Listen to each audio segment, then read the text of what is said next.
They said free the Palestinians, then celebrate the death of Native Indians. How these other races gon' take us serious? They don't. It's silly thinking you can fight oppression with a vote. I'm so woke, I got sleep deprivation. Belly of the beast giving birth to a nation. You know how I feel to have culture and they take it. It'll never be peace, tell them free the reservation. Till it's backwards, they don't know that they exist no more. Ever try reaching out for help and you just get ignored? Pick up vices like drugs, your child fill a void. They get a youth life sentence for a killing, he was just a boy. Niggas poor, what we living for? Life a gamble, it's like 10 or 4. Police hands around your neck, they just hit record. We in war, man, this ain't the norm. But you don't know how I feel to be black. Yeah, you don't know how I feel to be black. Yeah, you don't know how I feel to be black. Yeah, you don't know how I feel to be black. Yeah, you don't know. Mama on the stage crying. She just lost her only son to gang violence. Pops level 4 yard talking through the fence. Have you ever tried to hug your loved ones through a fence? Have you ever been hated just because your skin? Have you ever worked all week and couldn't pay your rent? Life a trip, I'm trying to catch my balance. Every step feel like I'm walking backwards. Credit card, but gotta check the balance. I come from where it's rough, that's why my heart callous. They want you to fall weak, that's a war tactic. Look how we live, what's scary than that? What you know about crossing the Darien Gap? Risk your life to live in hell or bury your kids. Either way we gotta suffer and they just get rich. Life a bitch, why I waste time telling you that? Cause if you ain't a nigga like me, you don't know how I feel to be black. Yeah, you don't know how I feel to be black. Yeah, you don't know how I feel to be black. Yeah, you don't know how I feel to be black. Yeah, you don't know.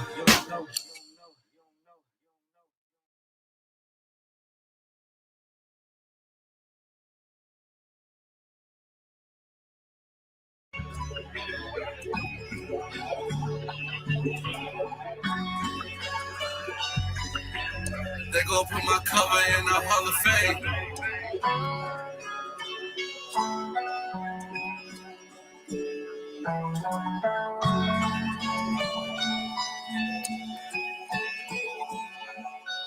When I'm back, I ain't had to pull these racks out. I came a long way from this trap house.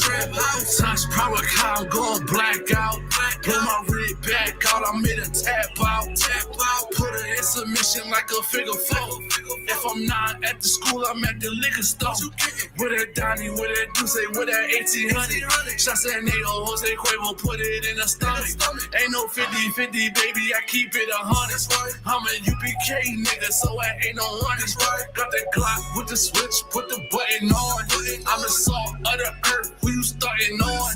I don't think you know who this is, bitch, you know I rule my crib. Got all my bitches saying yes, like I'm with a kid. You know that I in the salt, and you know I do this shit. I won't touch Becky, but that bitch can get my booty kissed. I'm not trying to live in the moment.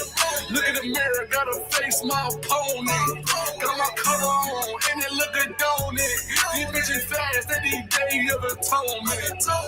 I'm not trying to live in the moment. Look in the mirror, gotta face my opponent. Got my cover on, and it look good, don't it? These bitches fast, they need days of atonement. Bitch, you gotta atone for your sins. UPK, you know I'm built to win.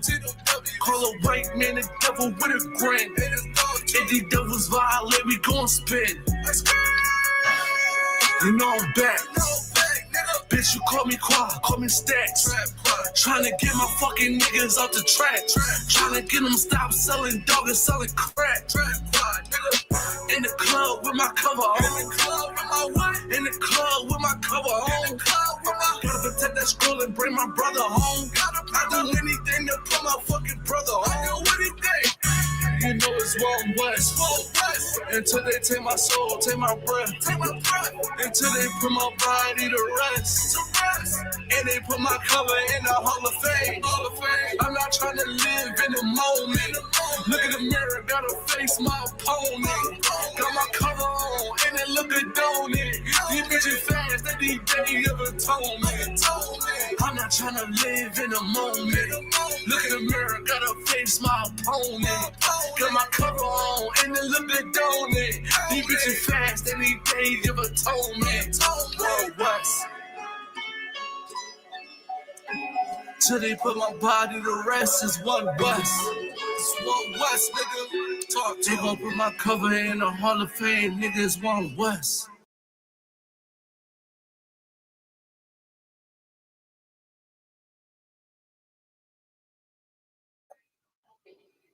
I think that's it, right? Clap it up, clap it up, clap it up. Let me adjust this camera for a minute.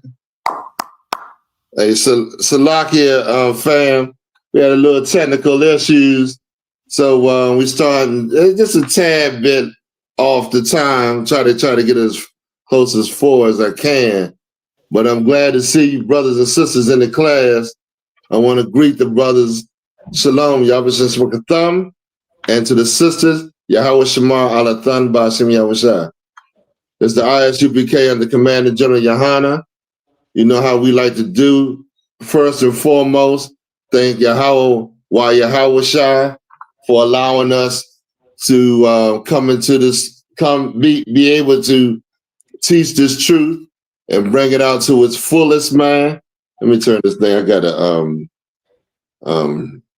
little echo in the back. So yeah, I want to thank Yahweh, man. You know what I'm saying? The water. Also, I want to go ahead and thank Commander General YAHANNA. Right. You know what I'm saying, for this excellent brotherhood that he bringing forth, man, and all the zones, man. It's looking spectacular. It's an amazing thing to see. I'm just glad I'm up in here, man, to be able to see it, you know. Right. Also, Most High in Christ. Also, go down the list like I always do. General Mahaiman. Right. Excellent teachings, class, counsel. You know what I'm saying? Edifying brothers in this truth, man. Handling situations, man. It's a lot going on in the background that a lot of people are not even aware of. Right. Because the generals are so humble, and you know what I'm saying, like they take on the brunt of the problems or issues we facing, man. So that's right. Excellent, man. I'm putting my hand in the hand on that. General Mayap, excellent as well, man. Counsel, brotherhood, man. The General Mayap, I think, is the brother that taught me the first brotherhood when I came up in here, man. It was like General Mayap. I don't tell people this. I used to come to the camp, and that's how I learned the truth on the street, man. Because I was all the way in the street, and came to the camp. First person I talked to was General Mayap.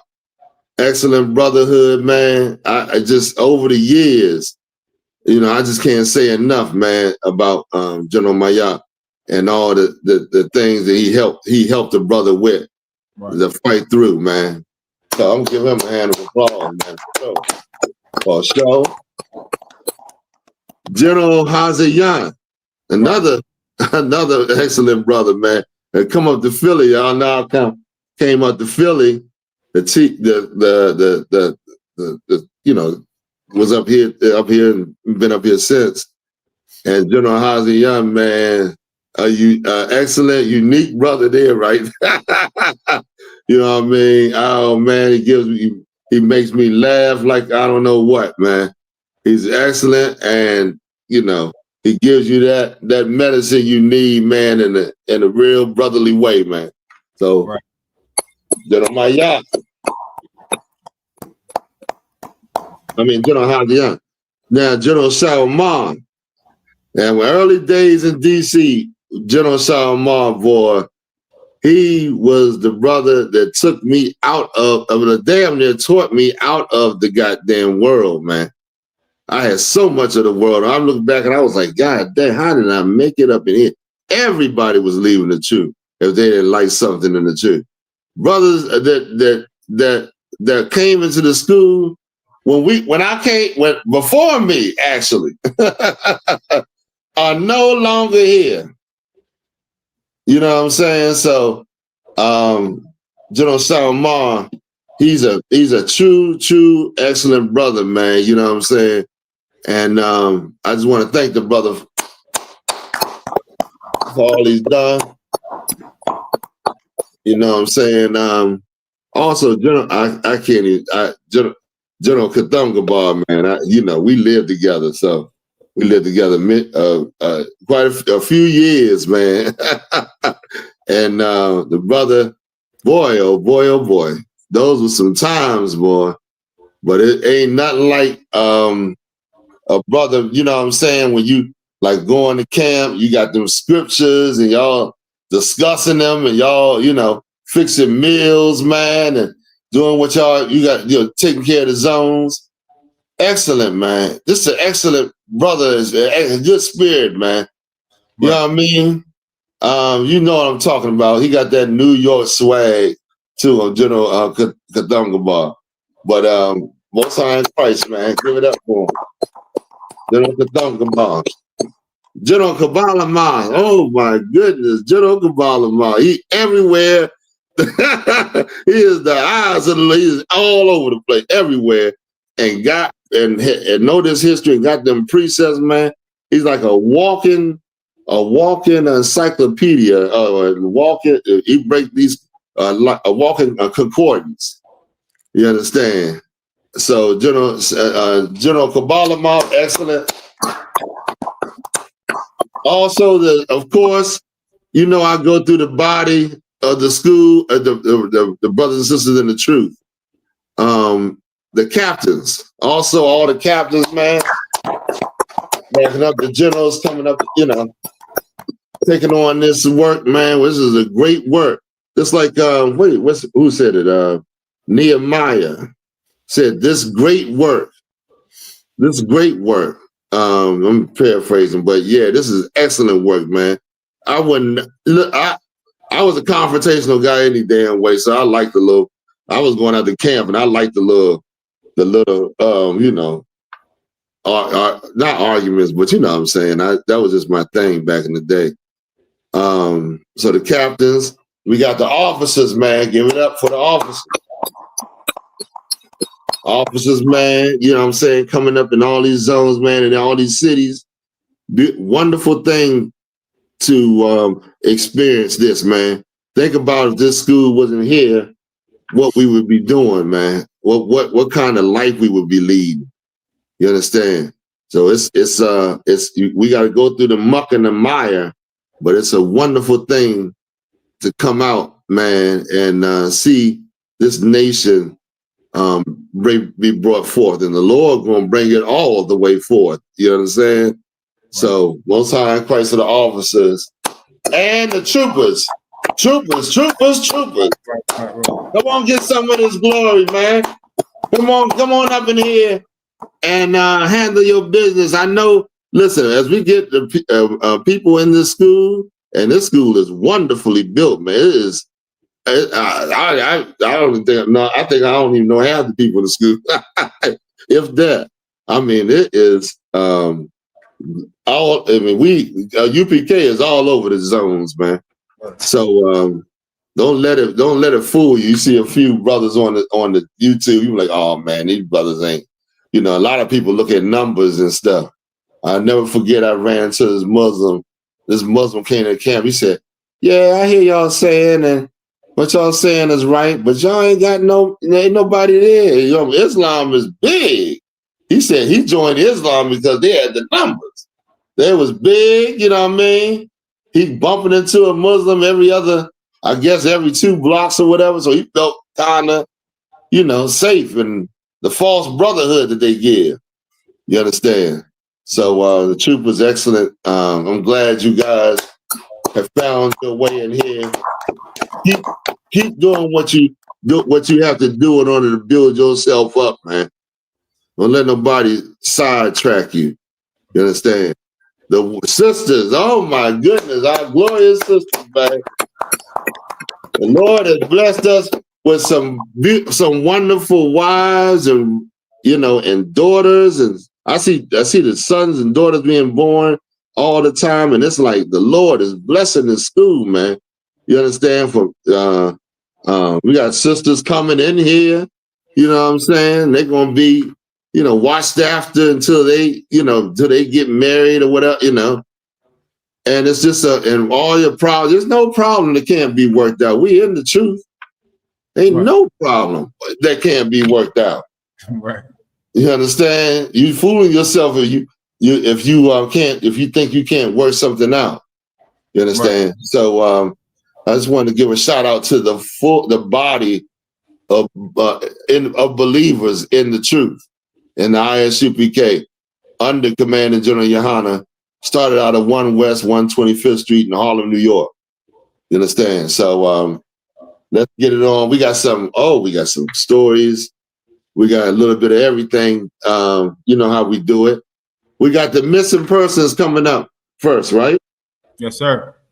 Let's do this missing person. We like to go show missing people, missing persons, to try to put forth a hand to those that are, that are missing their loved ones, man, that can't find their loved ones.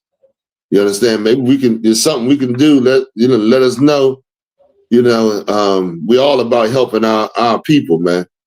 You know what I'm saying? And this time, these end days, it's going to be a big struggle, man. We're going to have to all put forth our hand to deal with the situation that that's unfolding before us.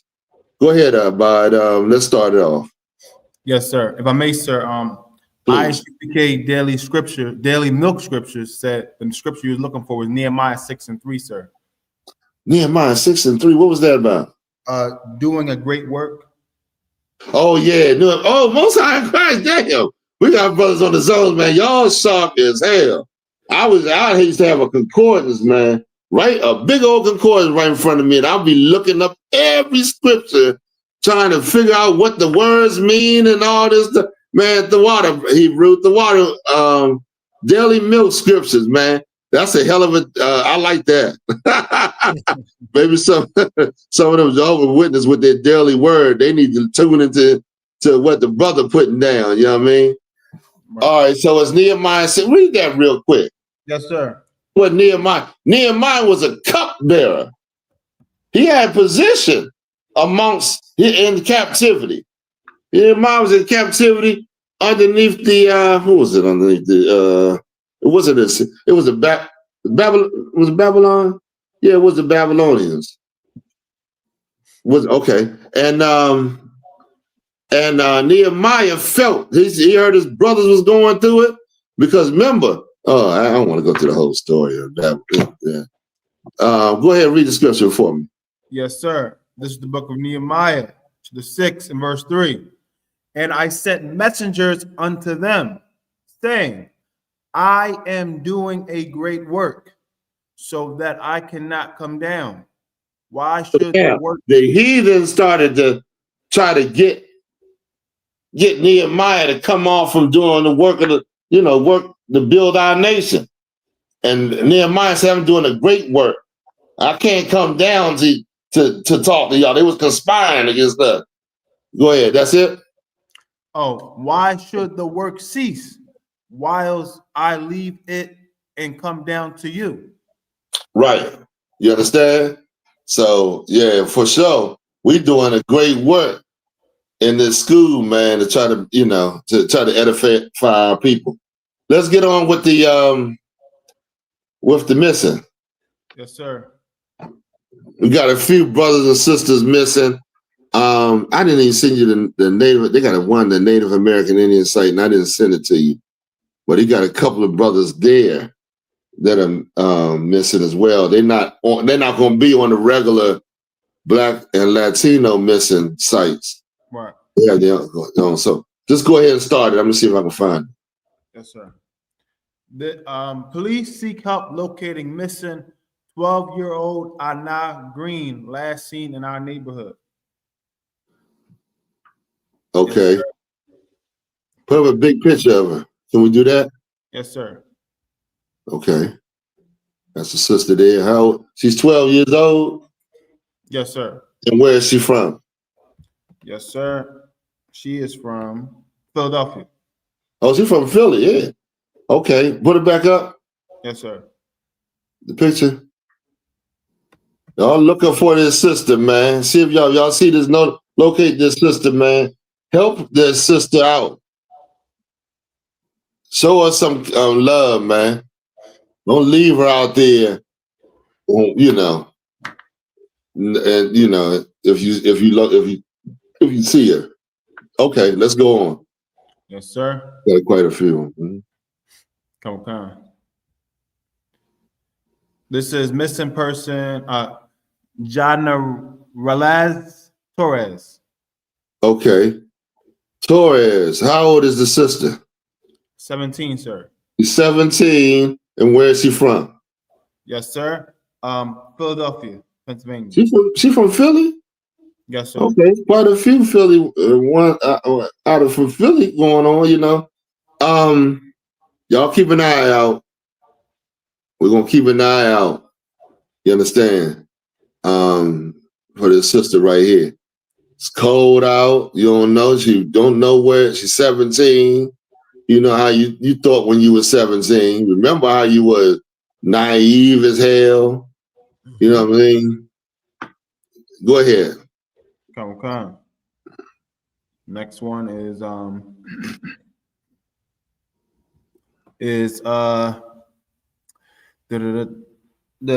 name is Jeshaya. Mm-hmm. She's last seen in the Chester area. Chester area, Edmount and Upland. Chester, PA, Khan. Okay. So we, you know, like I was saying, just keep an eye out.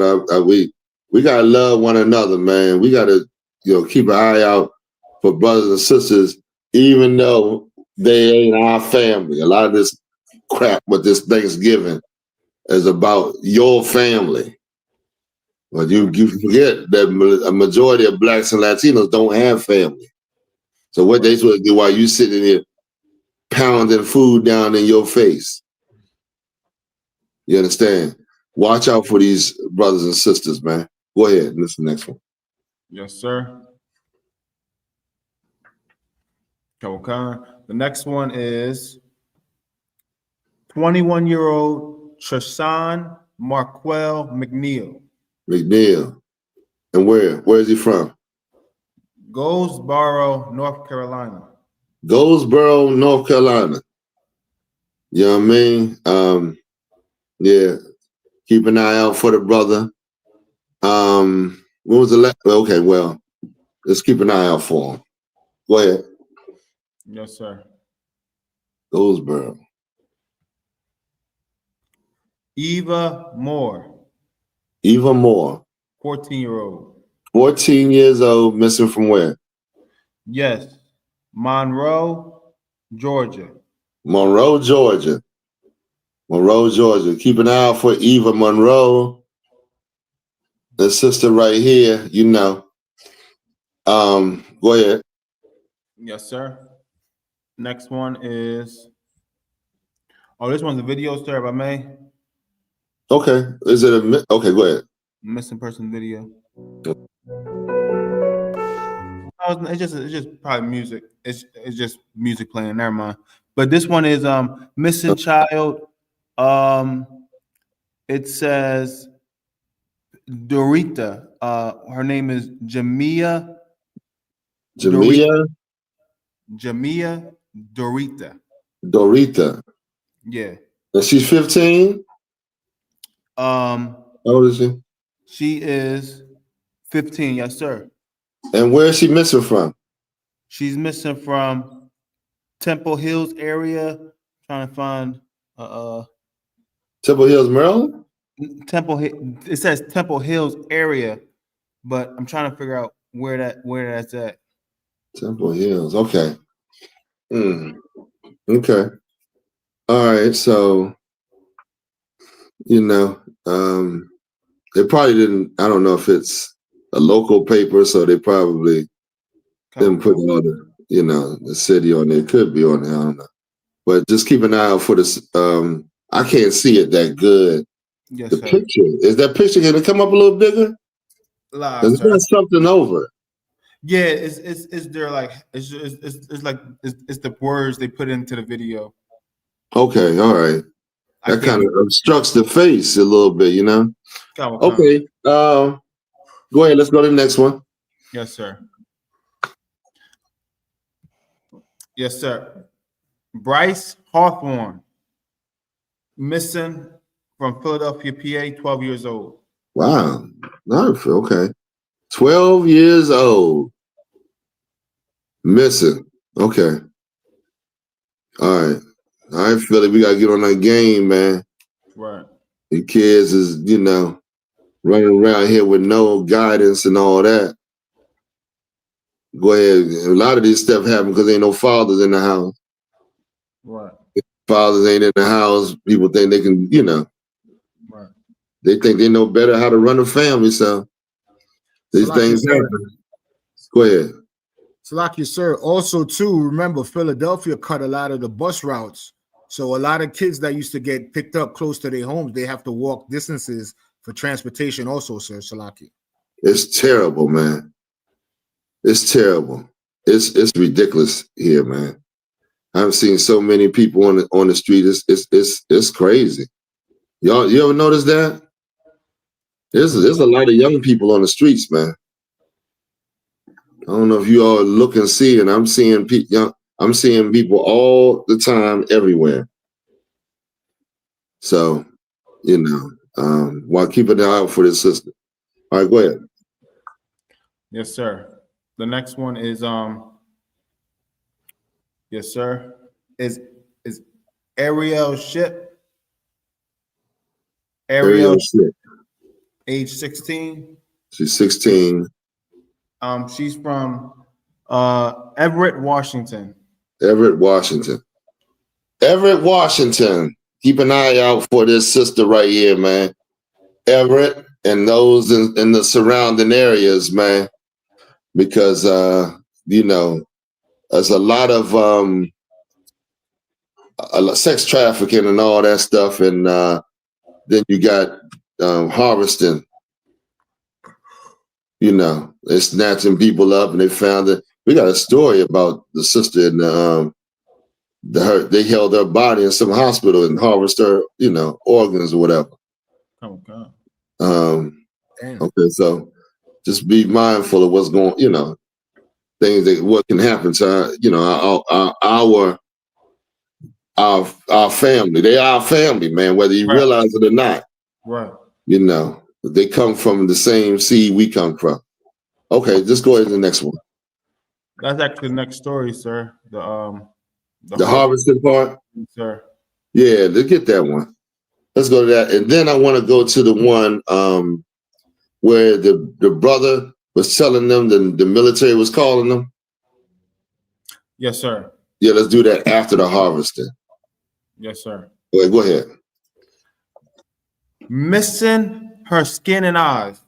California hospital hid patient's death for months after illegally harvesting her organs and urged family not to view her body, lawsuit claims. Look at this. This is insane. I don't even know what to say with this one right here. If they didn't kill the sister, I don't even like. I hate to put this out. I mean, I don't want to put it out there, but I'm reading the article, sir. I read some of the article. Want to read the article, sir? Yeah, please. Yes, sir. Kawakan. Yes, sir. Tona Walker's family last heard from her in October 2023. The mother of four had been unhoused at times, but had never been out of contact before, much less vanished without a trace. When Look she at was this. This is crazy. No structure in our people, man. You know, no structure. So these things happen. right. Go ahead. Yes, sir. You want me to skip down to the circumstances of our death? Yeah, please go ahead. Yes, sir. Yes, sir. Scrolling down. Yes, sir. Yeah. Yes, Walker's family eventually discovered she died way back on November 2nd of cardiac arrest at Mercy General Hospital after being admitted 2 days earlier on Halloween for hypotension, hypothermia, and other Dang, symptoms. that shit is crazy. That's crazy. Hypothermia. Yes, sir. What was she outside? She was. It doesn't say. Kind of a concert. She was. They said she was How you unhoused. get hypothermia? I'll just say it. Right. Okay. Go ahead and read on some more. Yes, sir. Kawakan, I'm gonna scroll back up to the to when they said about the harvesting part. Kawakan.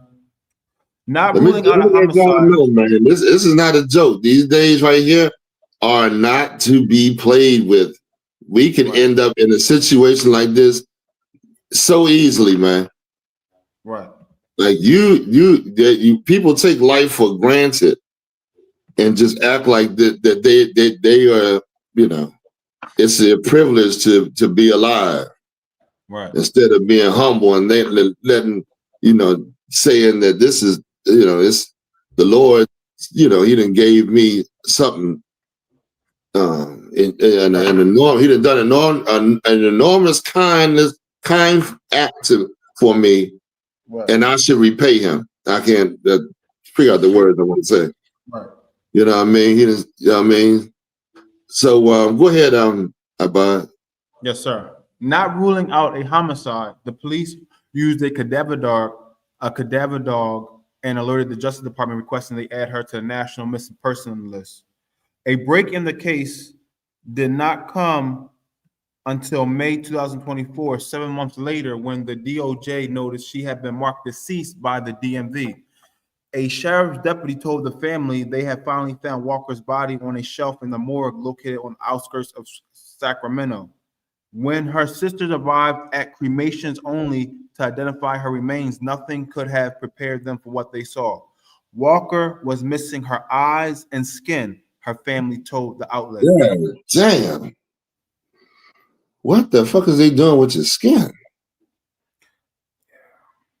I mean, jeez. We are on some devils right here, boy. I mean, can you imagine? Okay. Anybody want to say anything with this? Slacky, sir, do you need a precept? Yeah, you can bring a precept out. Revelations 12 and 12. And anybody in the class that want to add anything to it, we here. I mean, we don't. Sometimes we might get a little thrown into what we you know, the story or whatever, and trying to run through them. But please bring out what you got to say. You want to add something to it? You got a comment, a question? Let's hear it, man. You know what I mean? Go ahead, Hawar. Revelations 12 and 12. Therefore, rejoice, ye heavens, and ye that dwell in them. Woe to the inhabitants of the earth and of the sea, for the devil is come down unto you, having great wrath, because he knoweth that he hath but a short time. That's the truth. Yeah, they know their empire is about to be wiped out. So they doing mass, all sorts of evil things, man. You know what I mean? So let's go to the next one. Yes, sir. You wanted the brother, the boys that the boys that talked about the military tried to or whatever. Tried to, yeah. Then we go to Trump or whatever, you know. Unless you wanted to go, did you want to go back after this one? Did you want to go back to the invention, sir, or do you want to go to Trump? It's up to you, sir. Oh, that's right. We ain't do the invention. We can still do this one, sir, if I may, but then we can just go back to the invention. Yeah, play this one right here. Yes, sir. Oh, I got to put it off mute. A mother is saying that that her son lives with his grandmother, and her son called her. He's 16. He called his mom. He was like, "Hey, mom, did you tell the army recruiter to come and pick me up tomorrow at 10 a.m.?" His mother said, "No, I didn't. I haven't talked to anyone." He said, "Well, I was just on the phone with this guy. He said that you gave him permission to pick me up at 10 a.m. tomorrow." Mm. So while her son was on the phone talking to her, his brother overheard the conversation. And his brother was like, "You know what? That was awfully strange." He said, and so the mother said, "Wait a minute, did you give him your address?" And he was like, "Yeah." So the brother went back in the phone and tried to call the number, but it was private. No, it said United States Army or something like that. But when you called the number, of course, no one answers. It was some type of recording or something.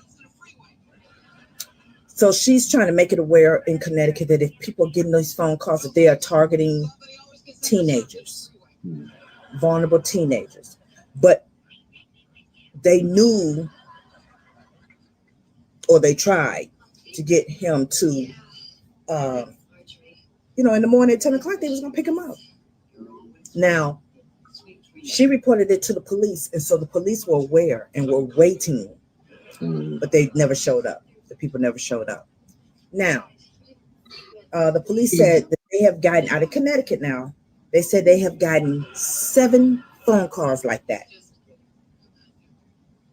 So if it's happening in Connecticut, these people are trafficking, and they're everywhere. They're doing all types of different situations, putting people in situations where they're trafficking, where they're kidnapping you. So please be careful, but talk to your teenagers, because this here it was like, wow, if that wasn't clever. And I'm glad that they didn't call him in the morning and was like, "Hey, we'll be there to pick you up at 3." Okay, but that's good. Tell him the next day. Yeah. So, pretty much, they trying to lure these kids out, I mean, we definitely gotta be aware of what's going on. Right. We didn't do the inventions, did we? Last, sir. Let's do a couple of them. What's the big ones? Let's do a few of them. I ain't gonna do all of them. Okay. Yes, sir. Starting with the first one. We never did the one with the mailbox, did we? We did, I think. We did the one with the mailbox? Okay. All right. Playing right now, sir. Kerr didn't stop there. He mastered astronomy, predicted solar eclipses more accurately than European scientists. My father started from the beginning. Check your watch every day, but did you know the reason you even can tell time in America is because of a black man? His name was Benjamin Banneker. And in the 1700s, while slavery still chained millions, this self-taught genius built the first clock ever made in America, completely by hand. He'd studied a pocket watch, reverse-engineered it piece by piece, carved every gear out of wood, and created a timepiece so precise it ran perfectly for decades. But Banneker didn't stop there. He mastered astronomy, predicted solar eclipses more accurately than European scientists, and even helped survey the land that would become Washington, D.C. Thomas Jefferson called him an extraordinary man. Yet history buried his name and taught us the lie that brilliance was never black. Benjamin Banneker wasn't just keeping time, he was ahead of it. A living reminder that genius needs no permission, and black excellence doesn't wait for validation. Like, share, and follow, because every tick of progress I love bringing these out, man. The show, how much we've been robbed in this place. Like the scriptures say, we've been robbed. Put the next one up, bye. Yes, sir. So we running quickly through these. The scripture said we've been robbed and spoiled, hidden in their jail houses or whatever, hidden away, while they enjoy the things that you invented for them or built for them or, went out and worked for them.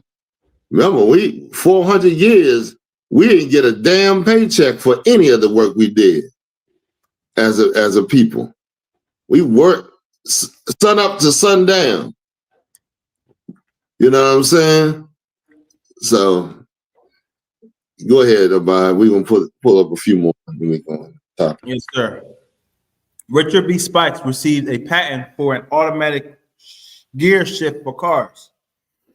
In 1913, Richard B. Spikes received a patent for an automatic gear shift.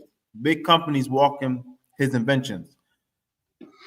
Its patent number 1889814. By the time he created the automatic safety brake in 1862, Spike was losing his vision. To complete the device, he first created a drafting machine for blind designers. The machine would soon be used in almost every school bus nationwide. Black people was inventing every damn thing, man. I mean, it was just an explosion of inventions from black people, man. Right. They didn't say they understood how I think the whole thing with us not being able to read and they didn't want us to read. Of course, it was the Bible and trying to hide our identity by separating us from our mothers and fathers who was, they had wiped out, and then raising us to, underneath their Christianity. But man, right, they understood something about black people. When they went over to Africa, they understood something about black people that we have yet to understand about ourselves. Right. They knew that you were an amazing people. They looked, I'm telling you, yes, come. Look at the societies of the earth. Yes, sir. Or every society that was something on this earth, you were in it and you made it great. The Assyrian Empire, first Egypt, right. Assyria, Babylon, the Medes, the Greek Empire, the Romans, and now we right here underneath the new Roman Empire. You understand? So they knew who they was going to get because they knew who made everything great. Don't tell me they went to go get some goddamn Africans. Africans ain't doing shit, and they never did shit. Right. You understand? They ain't never did nothing, man. All they did was feed off of everybody else. Right. You understand? You the great one and don't even know it. Right. Go ahead. What's the next one about? Yes, sir. The news. But have you heard about the genius who transformed firefighting? Well, let's dive into the story of Joseph Winters. Born in 1816, Joseph Winters was a trailblazing inventor whose passion was saving lives. While others focused on wagon-mounted ladders, Winters went further. He added a sizer lift, making it easier for firemen to battle blazes without the hassle of unloading ladders. This simple yet ingenious addition revolutionized firefighting, but Winters didn't stop there. In 1878, he patented a ladder with parallel steps, cementing his legacy as a pioneer in fire safety. His innovations meant quicker, safer responses to fires, ultimately saving countless lives. Fast forward to 2005, and Winters' contributions were honored with a historic marker in Chambersburg, Pennsylvania. The Junior House and Truck Company No. 2 proudly displays it as a tribute to his life-saving inventions. So next time you see a fire escape ladder, remember Joseph Winters, the man who made it all possible, a true hero whose legacy continues to protect us today. All right, Most High in Christ, Joseph Winters, and we got plenty more to go. We ain't get to the traffic light, refrigerator, none of that other stuff. We still, slow walking this thing. But black people, this is how to show you, man, you got some skill in you that they want to harvest and use for themselves, man. Or they want to take it away from, they want to make you believe, take it away from you, which they teach you to make you believe you ain't worth whatever, you know, you ain't worth anything. Right. That's far from the truth. What we sitting on about? Yes, sir. One more. This is the last one, and we got to go. We got stories, and we got the topic. Go ahead. Sir. Called it innovation when white men did it. But when black inventors created world-changing technology, suddenly the credit disappeared. Here are 5 whose genius was stolen or erased. Granville Woods invented the multiplex telegraph that prevented train crashes. Thomas Edison sued him twice, claiming he invented it first. Woods won both court cases, proving Edison was lying. Edison then begged Woods to work for him. Yeah, that's the one Lewis y'all hear Latimer about made Edison's light bulb actually work. No, go ahead. Oh, my fault. Edison's bulb died after 15 hours. Latimer invented the carbon filament that made bulbs last weeks, not hours. Edison gets the credit, Latimer gets forgotten. Ellen Eglin invented the clothes wringer in 1888. But she sold her patent for just $18 to a white businessman because, in her own words, if it was known that a Negro woman patented the invention, white ladies would not buy the wringer. John Matzeliger revolutionized shoe manufacturing with his lasting machine, producing 700 pairs daily instead of 50. After he died of tuberculosis, United Shoe Machinery Company seized his patents and made millions. Garrett Morgan invented the 3-position traffic signal and gas mask. General Electric bought his traffic light patent for $40,000, then wrote him out of history. Follow for more stolen black genius. Share this truth because erasure is well, yeah, so y'all see amazing. God damn. You understand? So they talk that old crap that black people are lazy and shiftless and this and that. That's just stuff that they say to try to get you to believe in their white lies and shit. I mean, you know, all that. You understand what it said? Okay. What did it say? Is a question or something like that? Just sister saluting. Oh, shalom, sis. Let's go to the story. Yes, sir. Donald Trump. Let's get to Trump. Y'all hear about old Trump? He trying to avoid them Epstein files. Look, anytime somebody, when people start talking about you, that means they ain't got no defense for what the thing that you accusing them of. Trump straight up started calling. Well, let's play the video. Yes, sir. Sensitivity most often won't go away by itself. When people are experiencing sensitivity, they're experiencing an exposed layer of the tooth. Sensodyne helps by creating a protective barrier. It's like that was the ad. It's like, yeah. That's good. Yeah. I guess I gotta let it play.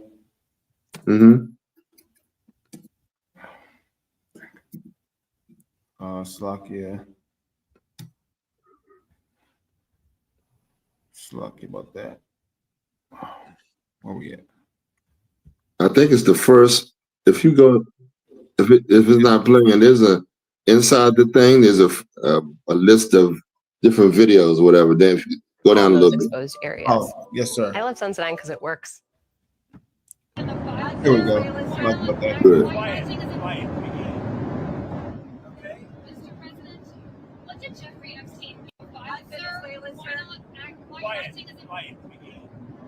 Quiet, Piggy.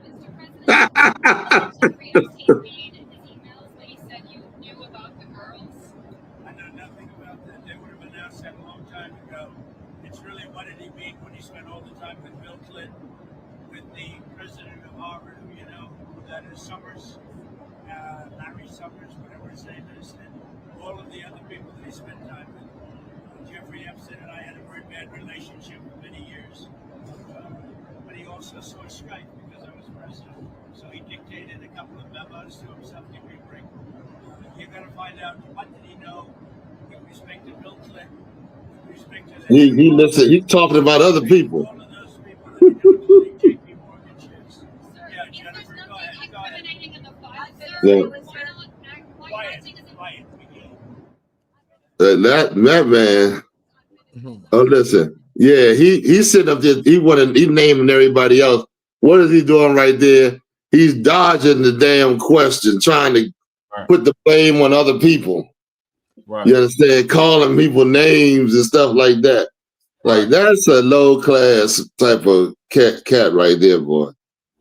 You understand? So I mean, that just happened. What, yesterday? You know what I mean? This man right here is pathetic. You know, he damn sure, you know, ain't no type of lead. He shouldn't be in no position leading. You know what I mean? But you know, they do what they want with their filthy government. You know what I'm saying? Corrupt. Anybody want to say anything? Salaki, sir, if I could, that's what they do at the camp. When we charge them for the crimes they commit against black people, they always want to deflect. Like, you know, they want to say that the other nations had slavery. We understand that, but we're talking about what you did specifically to the children of Israel, to blacks, Latinos, and Native Indians. Right. You know, absolutely, so they always trying to deflect. Because he can't answer for those crimes that he committed, man. They cannot answer for them crimes. What get me is how are we so readily showing them love when the crimes they committed, they didn't like reciprocate for anything they've done. It's not like they came and stole the land and they said, you know what, I'm going to give you this land, or I don't really, you know, or they went and took it and they went and built on it and started to, you know, ignore the fact that, you know, they stole it from the people they stole it from. Right. Understand? So, I mean, I don't understand how you can say, okay, we forgive you and we want to get down with you now that you done stole everything that belonged to us. Like, who does that, man? If I came and stole something belonged to you, you would forever hold me an enemy. Especially if I didn't give it back. Well, man, I ain't got your money, man. You know, or something like that. You'd be like, man, this man is a thief. But for some reason, you give this man a pass. Come on with it, Abad. Where we at? Yes, sir. We are at. I can put the picture, but we got so many stories. I'm gonna go ahead and let it roll. Who is it? The state trooper, sir, with the football player. Okay, we can do that. Yes, sir. Do that one. The Texas Department of Public Safety is reviewing footage of an interaction between a state trooper and a college football player caught on camera. It happened at Saturday's matchup between Texas A&M and South Carolina. You can see the DPS trooper bump into Gamecocks wide receiver Nick Harbor and others. The heated exchange quickly spread on social media. He had both his arms out, didn't he? Of NBA superstar LeBron James, who called out the back. I want to see that. He went and nudge was premeditated and that the it was premeditated. Anytime he take both his arms and try to hit both of them men coming on beside him, that was intentionally. That's not like you walking by him, you bumped him. Right. Go ahead. Yes, sir. He is reviewing footage of an interaction between a state trooper and a college football player caught on camera. It happened at Saturday's matchup between Texas A&M and South Carolina. You can see the DPS trooper bump into Gamecocks wide receiver Nick Harbor and others. The heated exchange quickly spread on social media. It even caught the attention of NBA superstar LeBron James, who called out the trooper on X, saying he believed the nudge was premeditated and that the trooper should be suspended. In a statement, DPS writes, quote, "The trooper involved was sent home from the game. Our Office of Inspector General is also aware of the incident and will be further looking into the matter," end quote. At 7:13, the Texas Department of... That's it. So, this man right here, he intentionally did that. But what we have to understand is that that's all of them. That's all of them.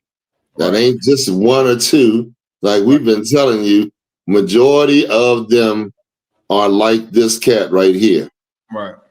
You understand? This ain't just happening because some white people are bad. You think some of some of them? How many of them walk? How many of them are benefiting from walking on this land? Since you think so, I've talked to so many black people. They said all white people are. What do they say? Are not bad, sir. They say all of them are not bad. Okay, I'll give you that. But to me, now I'll say that, okay, there are some good white people.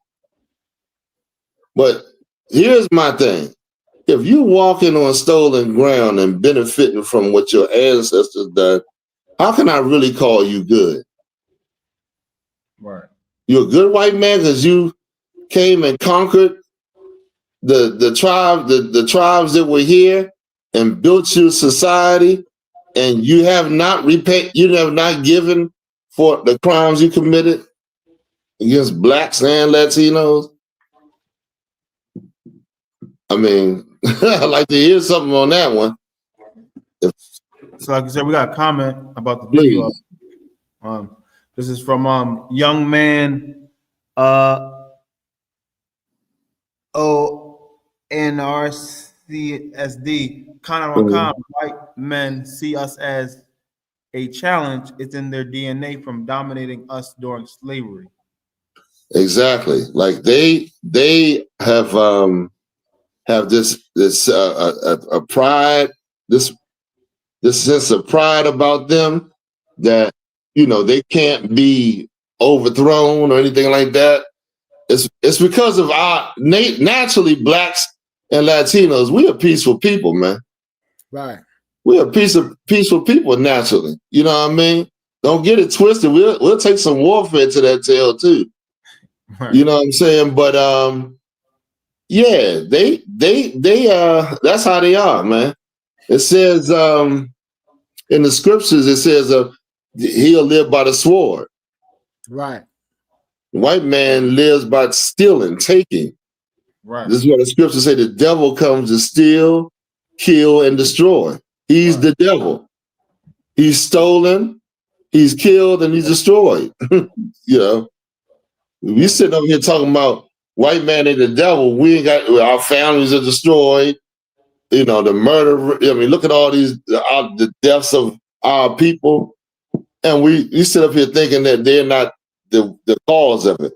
Meanwhile, we have no land on this whole. I always say this: on the face of the earth, no land from you no way that you can support yourself as a people. Your food, clothing, and shelter come from the land. Right. You ain't got no land. You was a servant to whoever owns the land. I don't give a damn what you do. You got to pay the man that owns the land for your support. You're a slave. You understand? So it's heavy, man. But when YAHANNA return, man, and we get our land, we'll understand a lot more than we think we know now. Right. You understand? So that's what go ahead. Anybody want to say anything? Slack you, sir. I got a precept for what he did to those young men. It's in their spirit. It come from their forefathers. Now there was one of the sons of Esau in the Bible named Lamech, right? And this is what he said to his wives. This is Genesis 4:23. And Lamech said unto his wives, Ada and Zillah, hear my voice, ye wives of Lamech. Hearken unto my speech, for I have slain a man to my wounding, and a young man to my hurt. So he killed a young brother, right? Know? But what does it say? 7 times 7. Verse 24, sir. The next verse over. Okay, read it. Verse 24. If Cain shall be avenged sevenfold, truly Lamech 70 and sevenfold. You see that? Right. What is he saying right there? Anybody want to take a stab at it? Bod, come on now, give it to me. Yes, sir. Hold on. Yes, sir. Anybody in class want to take a stab at this? Read it one more time. Genesis 4:24. If Cain shall be avenged Everybody sevenfold. know about Cain. Cain did. He went and killed his brother. You understand? And the Lord gave him, went and gave him his punishment, which the Lord put a mark on him, which is that skin, that white skin, and sent him out to live in a cave. The name of the class is what? The Troglodyte. That's a cave dweller. Mm. You understand? Right. That's a cave dweller there. He's the Troglodyte. He's the Edomite. He's the man with the curse of Cain on him. Right. You understand? Well, go ahead. If Cain shall be avenged sevenfold, truly Lamech 70 and sevenfold. Come on, what does it mean? Go ahead, Abad. Yes, sir. If a man were to take vengeance on Lamech, they would heap whatever vengeance they heap on them. It will be way worse than they can imagine. That's right. Way worse. You go. That's exactly what it's saying. Go ahead, Abad. Go ahead. I'm sorry, Salaki. Let me hit everything what you're saying. I was just going to use the example of the in 9/11 with the towers. They did that to them, and the repercussions to them, to the Arabs was it was insane. But absolutely, you go take revenge on this white. The Lord is preserving this white man so he can bring him down. You go take revenge on this white man if you want. You, your family, and whatever is going to be, wiped out. That's what it means. Okay. The Lord is pronouncing a curse on anybody that goes and take revenge on this piece of garbage right now. You know what I mean? So that's heavy. That's correct what you said. Let's go on. What we got? Yes, sir. The next one is Obama. Michelle Obama. Slaki. Yeah, pull that up. My goodness. Yes, sir. I forgot what she said. What she said? Something. It says. No, pull up the video. The video is okay. What's a little article you can read? It was just something about. Okay, read it. Yes, sir. It says, why is she so angry? And of course, white people are to blame for her hair issues. Good Lord, it's exhausting and sad that this is how she is choosing to use her platform as a former first lady. Dang. Okay, all right. Her hair issues. Good night. White people to blame for that. You know what I mean? You get around white people, you lose your black card. Your hair looks funny. Pause it for a second. Bro. Your hair starts to look funny. You start to look strange. White people and Africans are to blame for that. She married to an African. She ain't married to a brother. So, Right. So is that other thing. That old girl that reports on everybody, that what's her name, Sue? What's her name? That used to unwind with the what's her name? Oh, Tasha K. Yeah, Tasha K. That thing married to a Hamite. She talking about everybody on the goddamn thing. On it, and she married to a Hamite. Can you believe that? All right, let's go. Yes, sir. Worry about it. Let me explain something to white people. Our hair comes out of our head naturally in a curly pattern. So when we're straightening it to follow your beauty standards, we are trapped by the straightness. That's why so many of us can't swim and we run away from the water. People won't go to the gym because we're trying to keep our hair straight for y'all. It is exhausting and it's so expensive and it takes up so much time. Braids are for y'all so we can work harder and focus on the work. So why do we need an act, an act of law to tell white folks to get out our hair? Don't tell me how to wear my hair. Don't wonder about it. Don't touch it. Just don't. It just. That was it. She was better when she just set up and just went and just, went away with that Hamite somewhere. That's the former first lady for you, And who was that she was interviewing? Was that Tracy Ellis Ross? Kind. They've been pushing that white woman all over the damn internet. Tracy Ellis Ross. I seen one clip. They showed her behind some guy. She was in a swimsuit or something like that, and they were showing. I said, "Oh goodness!" Like they trying to say she and what did she always put? Oh, she always say, "Oh, what did she always say?" She has no. Now you that old, you have no. You done had many men. You done dated many men, yet you can't settle down with a man. There's something wrong with you, man.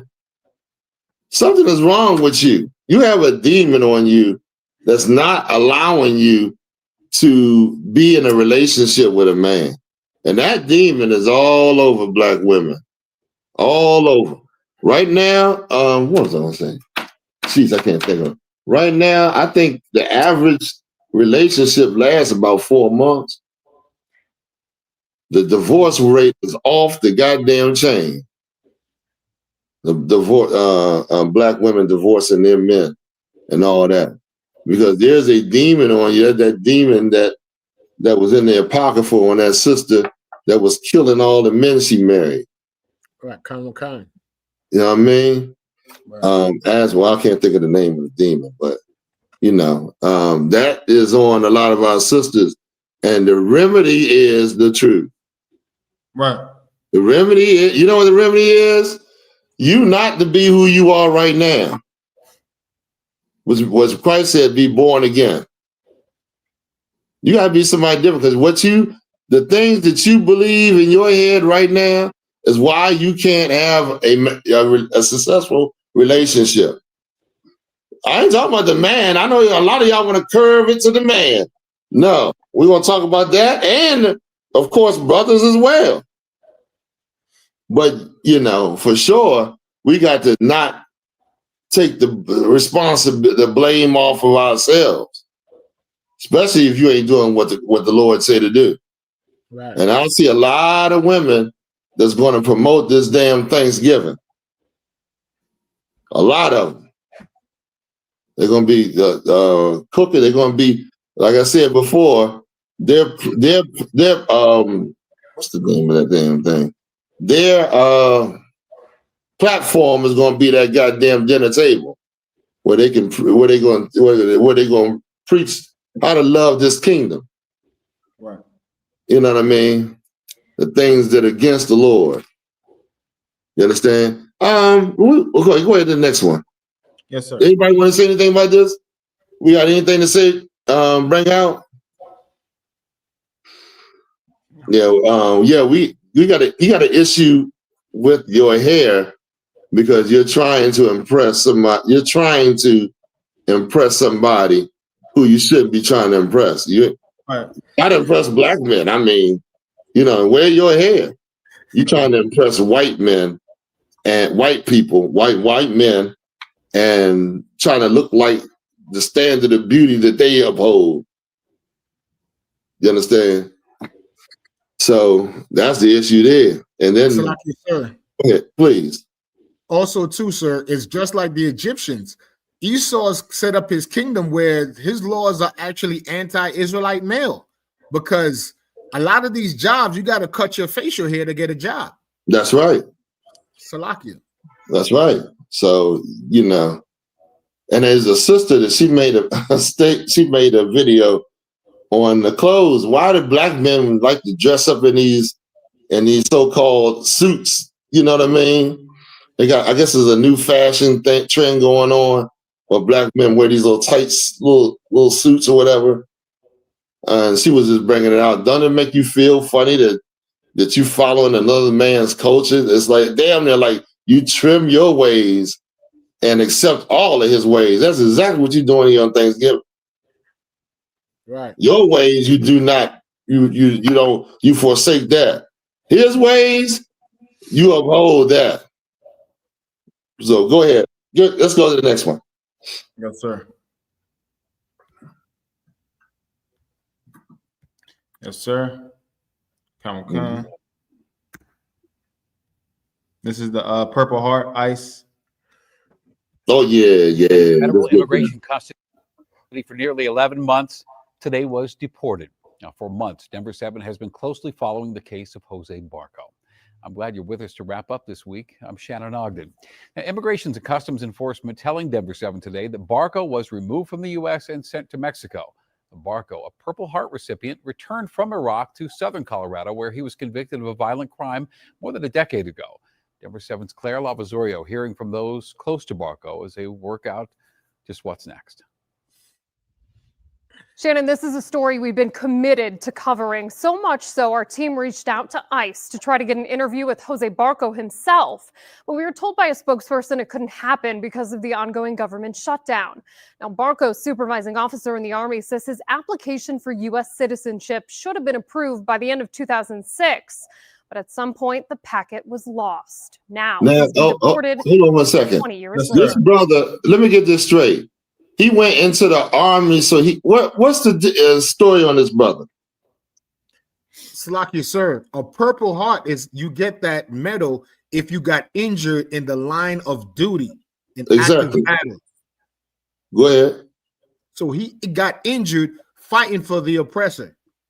Did he go? He went. So he went because she said she's mentioning the papers that were supposed to be taken care of while he was there.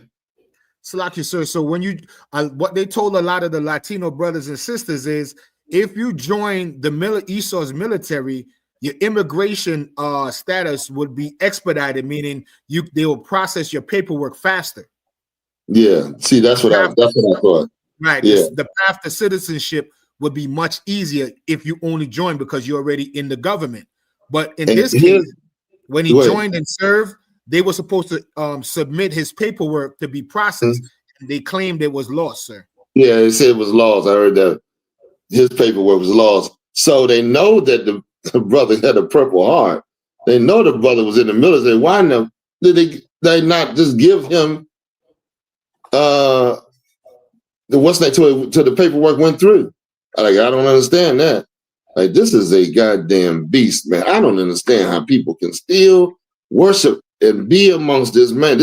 You got to be a low life, castrate yourself from everything that you believe, that no honor, no dignity type person, piece of scum, they'll still be trying to do fit in his kingdom, trying to worship his holidays. And this man doing this to you? Yo, I don't know about this, man. This is terrible. You know, go ahead. Anything else?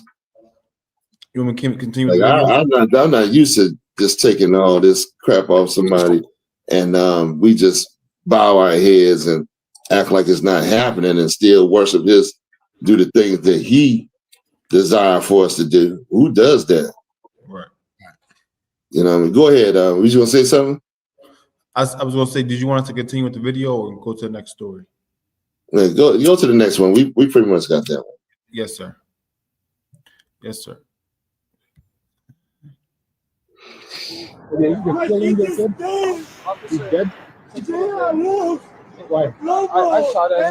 This is insane. Go to the beginning of it again. We got the Postman. Yes, we got the breakdown on the what's the name on this? Because this brother, man, some old Republican racist piece of garbage was shooting at this brother, shot and killed his child. No reason. Brother driving down the street, they shooting at him. Does it say it up there somewhere? Anywhere? What went on? Let me see. It says, in a horrifying act of racism, a Republican unleashes gunfire on a Mexican father behind the wheel, tragically killing his innocent baby simply because of their heritage. How much No reason at all. This brother, boy, this is like torment on nothing. You lose your child for no reason because some old devil hates, Mexicans. Play the video. Yes, sir. You're killing your kid? He's dead? Why? I shot at him, bro. I didn't know. Shot at him? I didn't know. In the back. And I see you later. Medical. Somewhere you know. Hang on. So I don't know what's going on. People are saying somebody shot. One girl has to get arrested. Well, they came up around the side, like on the merge, where the... What's the one that takes you north Pakistan over there? Where's he going at right now? It's in the car on the passenger side.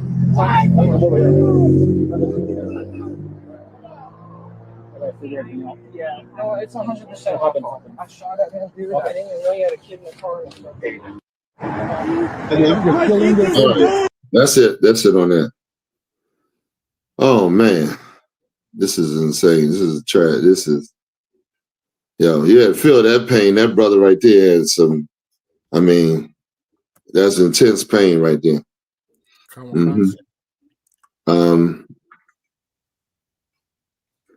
All right, let's give him a scripture. Psalms 35:5, I think it is.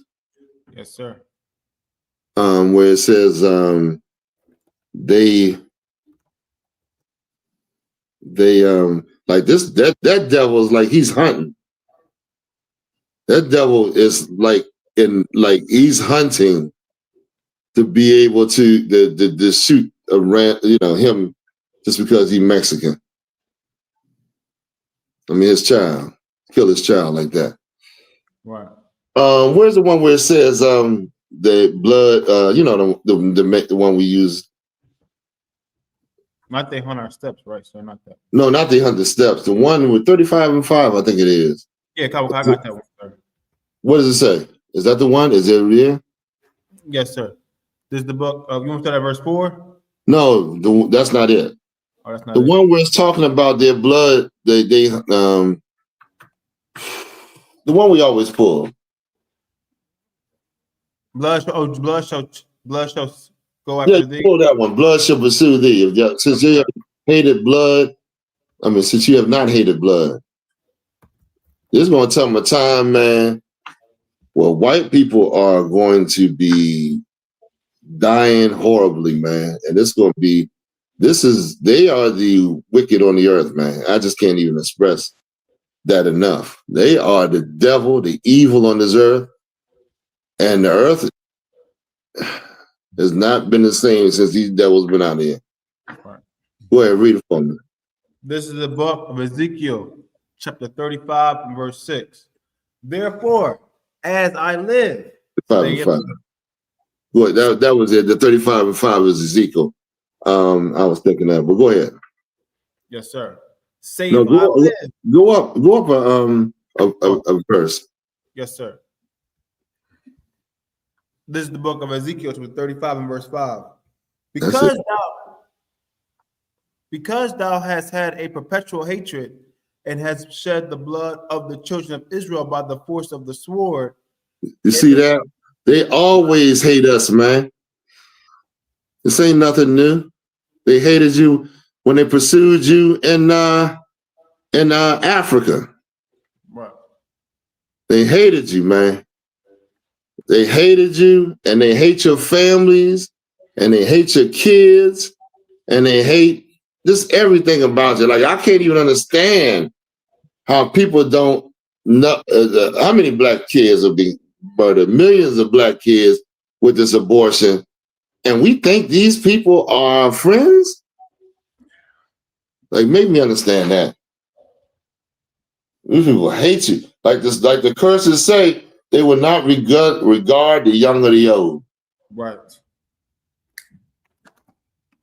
Go ahead, Abad. Read some more. If I could, sir, Amalek hated us in the wilderness when he was going against young and old in the back. Of the, That's right. Absolutely. That piece of garbage. And the Lord, but I ain't gonna go into it. Just go ahead. Because thou hast had a perpetual hatred and hast shed the blood of the children of Israel by the force of the sword in the time of their calamity, in the time that their iniquity had an end. Verse 6. Therefore, as I live, saith the Lord God, I will prepare thee unto blood. And blood I will prepare. God is doing this. You're going to be slaughtered all over the place. That's like he said, happy is he that taketh his little ones and dash them against the stone. Yeah, that brother gonna be happy. Don't tell me about no fucking, why would God do that? Idiot. Don't tell him what they've done to our people in slavery that's not even written, or the Native American Indians. Don't you read any goddamn thing? So busy celebrating the white man's bullshit, you can't even see what the hell's happening to your brothers, man. Right. Go ahead, everybody. And blood shall pursue thee, if thou hast not hated blood, even blood shall pursue thee. This man's gonna get what's coming to him. That's justice. In case you didn't know. Right. You know what I mean? You thinking? You know what I mean? Anybody want to say anything about this? You understand? How many stories we got left? We got to go into the topic. We have 1, 2, 3. Oh my goodness, we got 4. Too many stories. What's a good one? What's a good one? Yes, we got the shaking my head. I mean, the viral clip of the female chiefs twerking in the casket. Twerking her behind in a funeral, huh? And we still got the one where that sister was talking about giving her dead man a blowjob, right? Yes, sir. This was insane. I couldn't find the other one. I think she took down the other one where it was in the funeral house where they had to drag her behind out. I think they took that one down. Yes, sir. We done held this for a long time. We done held this for a long time because I didn't want to really go at the sisters like that, but they got to be exposed for what they're doing, man. And they are going to never stop. They got to be told that this is against the Lord and you're not supposed to be acting like that. Point blank, plain and simple. Right. You're rebellious. You're against your man. You all thinking that this society is going to save you. Right. That's why the woman is like that. She didn't put her trust in this society, and I got a class coming up called the secret conversation between the white man and the black woman. I'm gonna do a class on that one. I got to do one. But yeah, go ahead and read it for me. Let's go into it. Yes, sir. Shaking my head. Horror times we live in. Viral clip of female Chiefs fan twerking in front of casket stirs online fury. A woman wearing Kansas City Chiefs apparel has received widespread criticism after a viral video showed her twerking in front of an open casket at what appears to be a funeral. That's the picture. Yeah. Khan. This is insane. This has gotten too damn far out, man. You know what I'm saying? Like this, it's like damn near it's uncontainable because of the freedoms, which really is a license to destroy yourself that's given by this government. Go ahead, somebody's gonna say something? We got the video, sir. If you want to see, if you want us to show it. I don't know. Yeah. Go ahead and see the video. Go ahead. We got the next one coming up too. Yes, sir. Mm-hmm. Kawaka.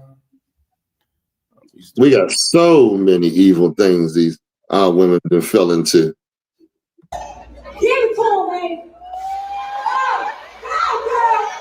Oh, She cheering her on. do his thing. There you go. All right, that's good. Yes, sir. Salaki, sir, if I could. Yeah. Those are children in the front row. Is it? Oh, That's a young boy and a young girl right in front of her. Right. And the adults is cheering on this disgusting behavior. Now, listen, twerking is okay if you do it in your bedroom for your husband. Oh, yeah, that's fine. But in front of children? In front of the earth. In front of all on the internet. So there's more than just them. Anybody can see that insane behind the hers. You understand? So it's oh man. It's just the collapse of the household and all the other things that go with this woman acting ridiculous, you know. So what's the other one about? Like, let's put it right behind it. Yeah. Yes. This sister right here was trying to give the goddamn her dead fiance, I think, a blowjob in the funeral. Now let's see. Let's hear about it. Let's hear the mindset of this woman. Yes, sir.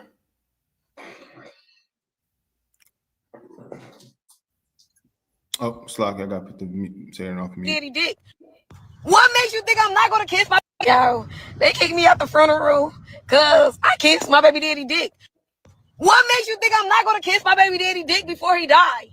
What makes you think I'm not gonna kiss my baby daddy? I mean, not before he died, but what makes you think I'm not gonna kiss my baby daddy dick before he go lay down in the grave or whatever gonna happen to him? What makes you think I ain't gonna kiss that dick so he can remember, bitch?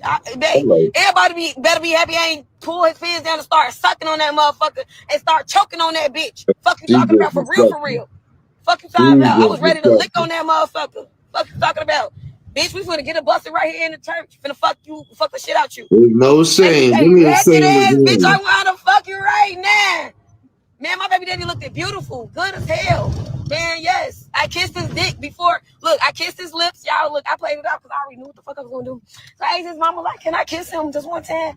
After I kissed him that one time, I went down for that dick. Mwah, bad baby. Wait, kiss that dick. Right, that's good. That's good. That's enough. Yes, sir.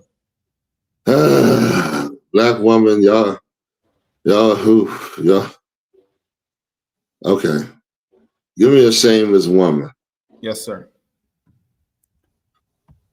25 and 20, Ecclesiasticus 25 and 26, or 26, 25, one of them. Kind of concern. The Lord in the Bible calls that a bitch. That's in the Bible. Christ called the white woman a bitch.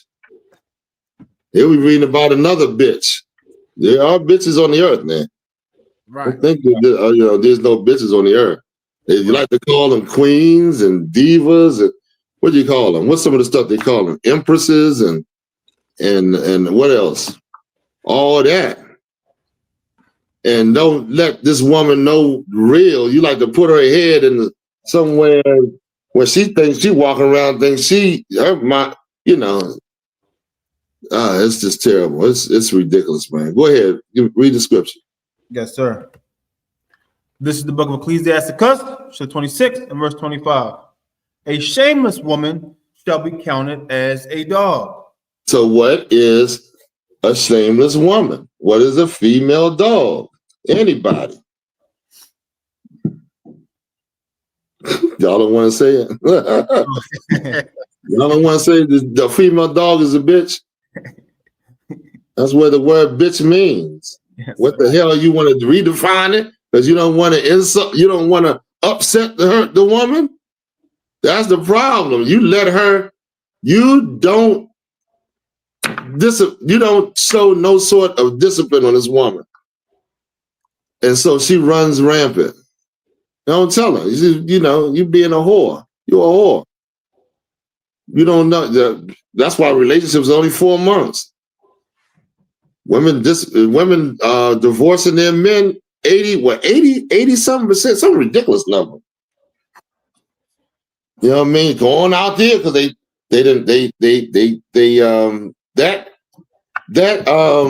like I don't want to tell y'all too much. I want to give this to the class when I pull this out. The secret conversation between the white man and the black woman. They know in their spirit what they're supposed to do, what the master of this society wants them to do. Let's put it like that. The king of this world wants. They understand what he wants, and they understand. They play to it. There's no counter defense except in the I.S.U.P.K against what's going on out there. You understand? The sister, is that a sister? Yes. What did it say? She said, my daughter, my granddaughter, and my cousin, we are all laughing at this because that is correct. She is a shameless dog. You see that? Read on. Yes, sir. But she that is shamefaced will fear the Lord. Shamefaced, meaning she obeys the Lord. She obeys her husband. She's not out there, pushing the evil that this world pushes, man. She's separated. She's a holy woman. She's separate from this society. Right. She doesn't believe in the BS that's being pushed down on our people, man. You understand? That's a shamefaced. She dressed accordingly. She's not exposing herself, man. You understand? She ain't wearing all color wigs on her head, trying to be somebody that she trying not to be who she's supposed to be. Right. You understand? I can understand you have what do you call it, a beauty. It's a trip. Maybe like you want to do something or whatever. Wear some kind of what do you call it? Damn thing. Wear something different. But when you wear that as a lifestyle habit, then that's rejection of yourself. Right. Like, don't and here's the thing, here's the argument.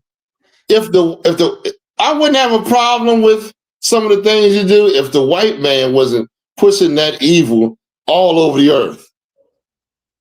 You understand? Right. And I understand you doing that, trying to fit in to his society. But it's damaging you in the process. Right. It's destroying your families, your mentality. You're going to go, your mentality is not right. And, your world gets overthrown. Go ahead. Anybody want to make a comment? Go ahead. Slack yourself if I could, right? The Lord took your hair as a sign of the evil. Why would you then double down and join the oppressor in more wickedness? Wouldn't you repent from your evil and pray to the Lord to restore your beauty? Exactly. Because it was given to you as a punishment. So how do you reverse the punishment? By obedience. Right. Namely, by obeying your husband. And here's another thing. That blonde hair and a lot of that hair is meant for a curse. They have a curse on them. That skin, that white skin is a curse. It's just that because we went out, it's in the Bible. Yes, sir. That's in the Bible. Yes, sir. But it's just because we went off and disobeyed the Lord, he turned in his anger and in that hot heat that y'all like to say is hell down there. Someone in his anger. He let the damn wicked man run the earth. You understand? So that's it on that. Go ahead, please. You want that precept, sir, real quick? What's that? Numbers 12 and 12. What is it? Was it on? Is it the hell? Well, you said about the curse of the skin. Nah, you don't have to pull it. And the hair, the blonde hair. Right. In the Bible, you don't have to pull it. We'll pull it some other time. I don't think they might, unless somebody want to read it. We got a lot of stuff to cover. All right, so go ahead. No, I said we could skip it, sir. Yeah. Let's skip that. What else we got? What's next, Abad? We can go into your topic, sir. Let's go into the topic. We got tons of stories, so we got to leave. I just want to not leave something that's good, you know. Go to somebody hold me Numbers. Is it 11? Is it 11 and 30? 31. Yeah. Let's go on to Thanksgiving. If I may, sir. Go ahead. We do have two stories on your topic, though, just to remind you. Which one? The Buffalo one? Yeah, the Buffalo one and the Native Americans were white. I just want to make sure that. Oh yeah, that's later on. Okay. Let's go to let's go to the ones. Let's talk about them killing the buffalo and why, and the strategy they use to put against the Native Americans. Yes, sir. So you call Numbers, sir? Sorry, say it again. No, Numbers is something else. I'm going to get that in a minute. Oh yes, sir. Pull up the. Did I send you the yes. What's the name on it? Come on. Sorry, come on. Got it, sir. Okay, read that for me. Yes, sir. How wiping out buffalo was a strategy to bring indigenous people under colonizer control. Now, this was a strategy that they used against the Native American Indians. And we're going to talk about where they get this strategy from. Go ahead. Yes, sir. The eradication, in the 60s, you had the one with the hill, all of the buffalo skulls that they piled up. I mean, they killed. Listen, this man went on an insane killing spree, man. This man's got something inside him. If he can't kill, he'll kill animals. He can't kill animals. He got to kill people. He got to kill something. Yeah, I think if he wipe out the whole earth, he got to kill each other because he's just that type of character, man. He's that type of person. The whole earth is under the spirit of the white man. That's why you see all these murders and stuff going on. That's why you see everything. They even been supplied with the guns by the white man who created the gun from the Asians, using the fireworks. Right. And this man thought, listen, I can take this and use a projectile to murder people. Like can you imagine the mindset? Right. Like he's looking for ways to kill from the jump. Right. That's the creation of the gun. Go ahead, Abad. Yes, sir. In the 16th century, it's believed that between 25 and 30 million wild buffalo lived across North America. 25 and 30 million lived across North America. Go ahead. By 1890, according to some estimates, those once great herds dwindled to fewer than 300 animals. What? Not only did he kill millions of us, because in slavery is over 100 million black people were killed in slavery, and the estimates on the Native Americans are like from between 70 and 100 million, maybe more than that. This man, do you see that this man kills for sport? Not even for his need, but just because he's an animal. Go ahead. Come on. During the industrial age, buffalo were a valuable commodity. Mm-hmm. Their bones became the fine china and fertilizer, while their hide became military boots and machine belts. You see that? A lot of Native Americans, when they killed them buffalo, died because they relied on that meat, the buffalo to survive, man. Right. Go ahead. Now we talking about it, but you see the tragedy happen. And you see families wiped out, not knowing what we're supposed to be, what to do. Like it's a whole different feel if you put yourself in the position in that situation with your family. Right. You understand? Go ahead. Yes, sir. Diseases passed on from cattle also contribute to their rapid decline. But the actions of governments and the military were also a key factor in the removal of the buffalo from the land. Says Cree filmmaker Tasha Hubbard in the video above, an external clip from the Singing Back the Buffalo, a documentary from the nature of things. Right. Oh, so that's good enough. That's good enough. I just wanted to see, just get a little taste on how evil this man was. Now, we're going to go back to this scenario being played out on us. Go ahead. You got it from Babylon Timbuktu? Yes, sir. The water, sir. This is from Babylon and Timbuktu by Rudolph R. Windsor, page 84. Now, hold on. Now, a lot of people don't know these are black people. You tune on in, you're going to see that black people lived underneath the white man during the time of the Romans. Christ was a black man. You understand? So get your mind out of the Christian dogma and get ready for the truth. Go ahead, Abad. In the year. I'll be right back, Go sir. ahead. I got step away. Okay. Say it again? He said he'll be right back. Oh, yeah, go ahead. Okay, go ahead. In the year 65 BC, the Roman armies under General Pompey captured Jerusalem. So what does it mean, captured? Meaning they came down to occupy Jerusalem, meaning you no longer occupying yourself. Right. Oh, let's see how they did it. Go ahead. In 70 AD, General Vespasian and his son Titus put an end to the Jewish state with great slaughter. So they started killing our people, man. They started killing our people.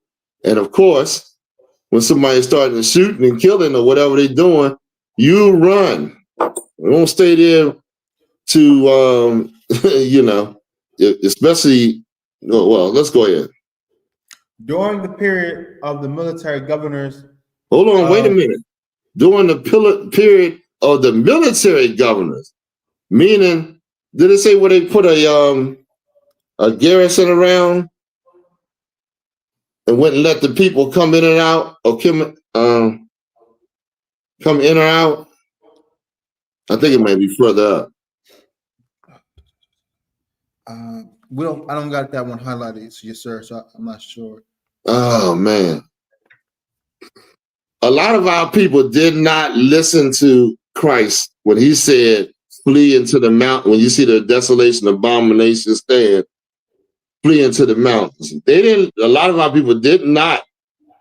I don't know if they knew, they may not known, but they stayed. And it said over 2 million of our people fled out into Africa. Right. The ones that stayed, they made sport out of them.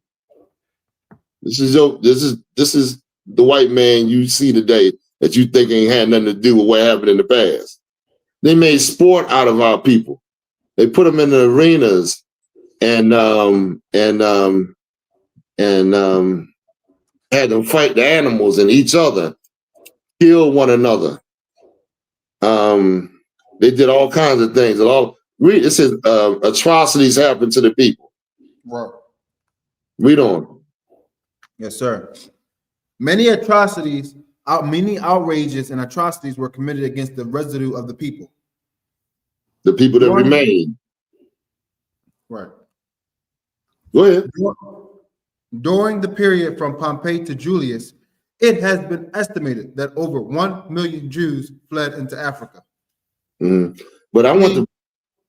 Go ahead. Fleeing from Roman persecution and slavery. I want the part where it said he put a garrisons around. I don't know where that's at. I can try to find it. Huh? I can try to find it. Yeah, I mean, if you can, but just showing you that they were starving us out. They wouldn't let food get in or out, in or out, and they would, did all kind of atrocities, raping your woman, raping women, killing the men. Of course, it's the same devil over here. He's he kills the men, rape the women, do whatever, dash your sons, your children. It was just a lot of atrocities. It was a real, real dark time for our people, man. Go ahead, you gonna find it? Looking for. Don't worry about it. I just gave it to you. We'll find it. We'll find it later. I don't have one in front of me, so. So what they doing with this, with your the snap and all that, trying to cut you off and all that, they've been did that. We just got to be aware. That's why the scriptures say study the former times. You know what I mean? What happened to you, and so you'll know that these people they change their names, but they're the same people on this earth. You understand? They do the same damn thing, man. They come, you know what I mean? So that was it on that. Okay. Where we at about? Yes, sir.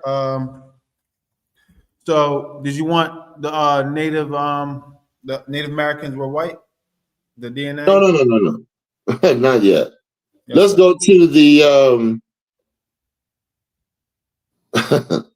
let's go to the native. Let's go to y'all heard the term $5 Indians, right?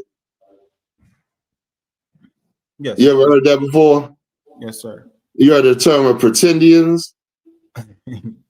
Pretendians. You never heard that before? You're rather young about it, so I mean, I understand if you haven't heard it. Meaning, okay, there was how can I start this?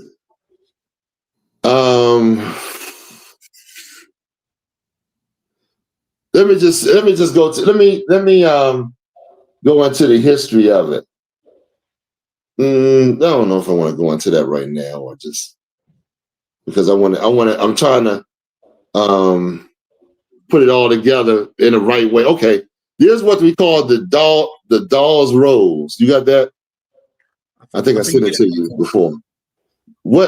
It's a census, and it was taken to determine which tribes would get certain land allotments and other benefits that were for the Native Americans, right?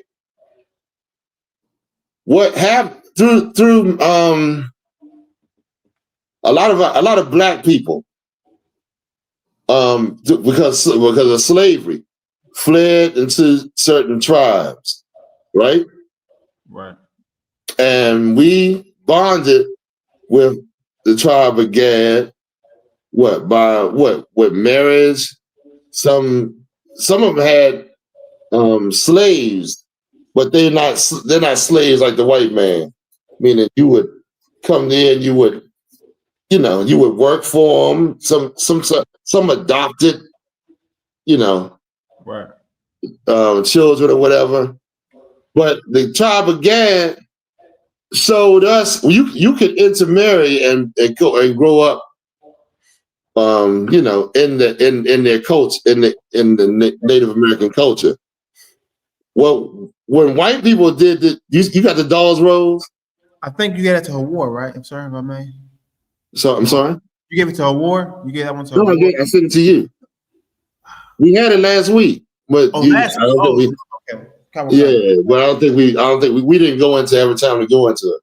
So now what I'm trying to get to is that if you can imagine fleeing into and being a part of Native American culture, when white people came up with this idea, with this what they call the dolls rolls, DAWES rolls. They were trying to give Native American Indians the land, but what they did was they knew, I don't know if they found out new, but a lot of our people would get the benefits, Black people, and they didn't want that. So where you got it? Yes, sir. I'm gonna send it to this. I'm gonna send it to the email. Okay. And here's the white man found Reuben was the same way. Reuben, who were the Seminole Indians, they were the same way.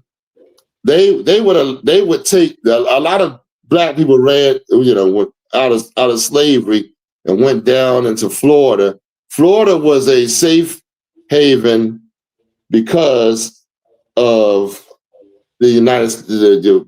They didn't own Florida. Yeah, the people not yet at that time. So, you can run to Florida and be free. You understand? Until the white man came down there and had, of course, he with his manifest destiny, he said, "We're going to rule from sea to sea." There's that song called "From Sea to Shining Sea." Right. That's where they get that from. So, in order to not give you, not pay you, Black people, so you wouldn't get the benefits, they came up with what they call the dolls rolls. And what that would do was exclude anybody that was not of the Indian heritage, or if you didn't look like an Indian, if you were too dark, even if you were an Indian and you were too dark, you would not be able to get this allotted the front whatever that they had set aside for the Indians, in other words. But okay, I don't know if I'm saying this right. But hold on, I'll say that. They found let's read a little bit of it. Yes, so sir. I can put it together. Paying to play Indian, the Dow's roles and the legacy of $5 Indians. So okay, go ahead. Yes, sir. It may be fashionable to play Indian now, but it was also trendy 125 years ago when people paid $5 a piece for falsified documents declaring them native on the Dawes rolls. So what white people did, as they were taking Black people off or excluding black people or Indians that look Black, guess what they would do? White people would pay under the table to say, "Listen, put my name on the roll, on the rolls." Right. So a lot of white people got added to the list where Native American, where it's supposed to only be the Native American tribe. Right. So what does that mean? That means white people will get the benefits that were secluded, were only meant for the tribes, the land allotments, right. The whatever. Once they got on those rolls, they claimed Indian heritage. You understand what I'm saying? Right. So the Dawes rolls were they're like,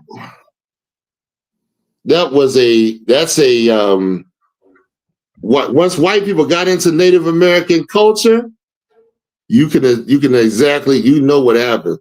Here comes Becky opening her legs, trying to give me Deuteronomy 7:3. That's a very important scripture. I think we overlooked that. Trying to overthrow the Native Americans through sexual warfare. Right. Through their influence on how things should be done. You can imagine once they got in, they brought their agenda in. Same thing they're doing to these ball players. Right. The same agenda they did to the civil rights movement. But the Lord says something very important right here in Deuteronomy 7:3. Read it for me. This is the book of Deuteronomy, chapter 7, verse 3. Neither shalt thou make marriages with them. Don't marry. Don't have sex with white people. But that's what marriage is in the Bible. You are not to have sex with white people. Point blank. I don't give a damn what it is. Just because they now, here is Satan knowing the Bible says that, and he's pushing the agenda for you to desire, for you to love and be affectionate and worshiping these white people. That's why Christianity is such an evil drug for anybody that's not white. Anybody. You got nations out here banning Christians. Why do you think they're doing that? Why do you think they're banning this religion? Because this religion you'll have an insane lust for a white woman in about, once you start worshiping this religion. Right. You understand? Read on. Thy daughter thou shalt not give unto his son, nor his daughter shalt thou take unto thy son. Now, this is very important. Right here. Don't give your daughter, your son to these people. Read on. Or don't take them amongst you. Don't do that. Read on. Verse 4. For they will turn away thy son from following me. Read it again. For they will turn away thy son from following me. Read it again.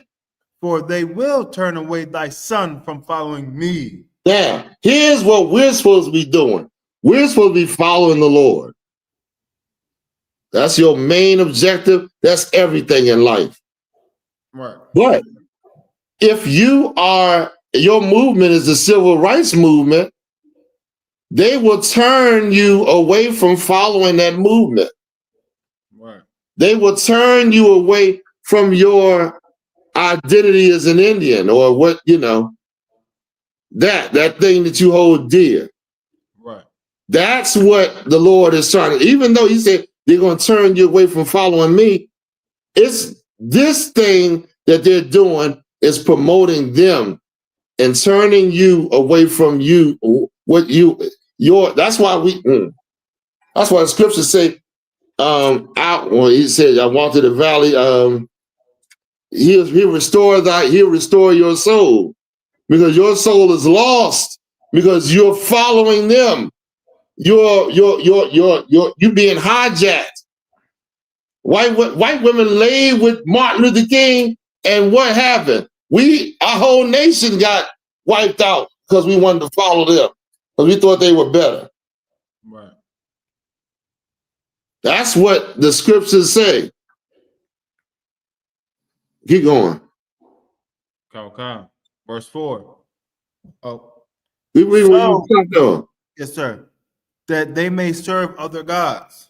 That they may serve other. Once you start that downhill, going downhill like that, they got you. So you their slave. Right. Because every god outside of this truth is worshiping Satan. Right. You understand? Go ahead. And the other nations. Go ahead. So will the anger of the Lord be kindled against you. And now the Lord is in a mission to destroy you. Not my words. You know what I mean? So that's it on that. So where was we at? Was you still reading on the Doll's Roll? I think they psychologically manipulate you. They study psychology, man. They know what you're gonna do. They know how you think. That's why when they say when they had they said you teach the wicked ones your ways. Yeah, you done went amongst them, and now they done studied you. White women, now she happy that she wants to go back there. She want to get rid of that big old tail. She wearing that big old tail to be to be deceptive. She tired of that. She want to go back to that flat fanny she used to have. All them, all them, what do you call it? Them that pancake ass. When you carry a baby, you damn near gonna topple over. You got nothing. Black women got that big old tail. They carry that baby damn near back in that. They can have all 3, 4, 5 babies, no problem.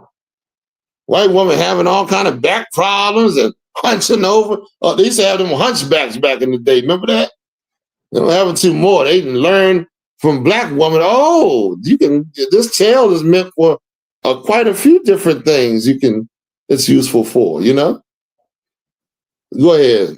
I'm just rambling on y'all. Y'all bear with me.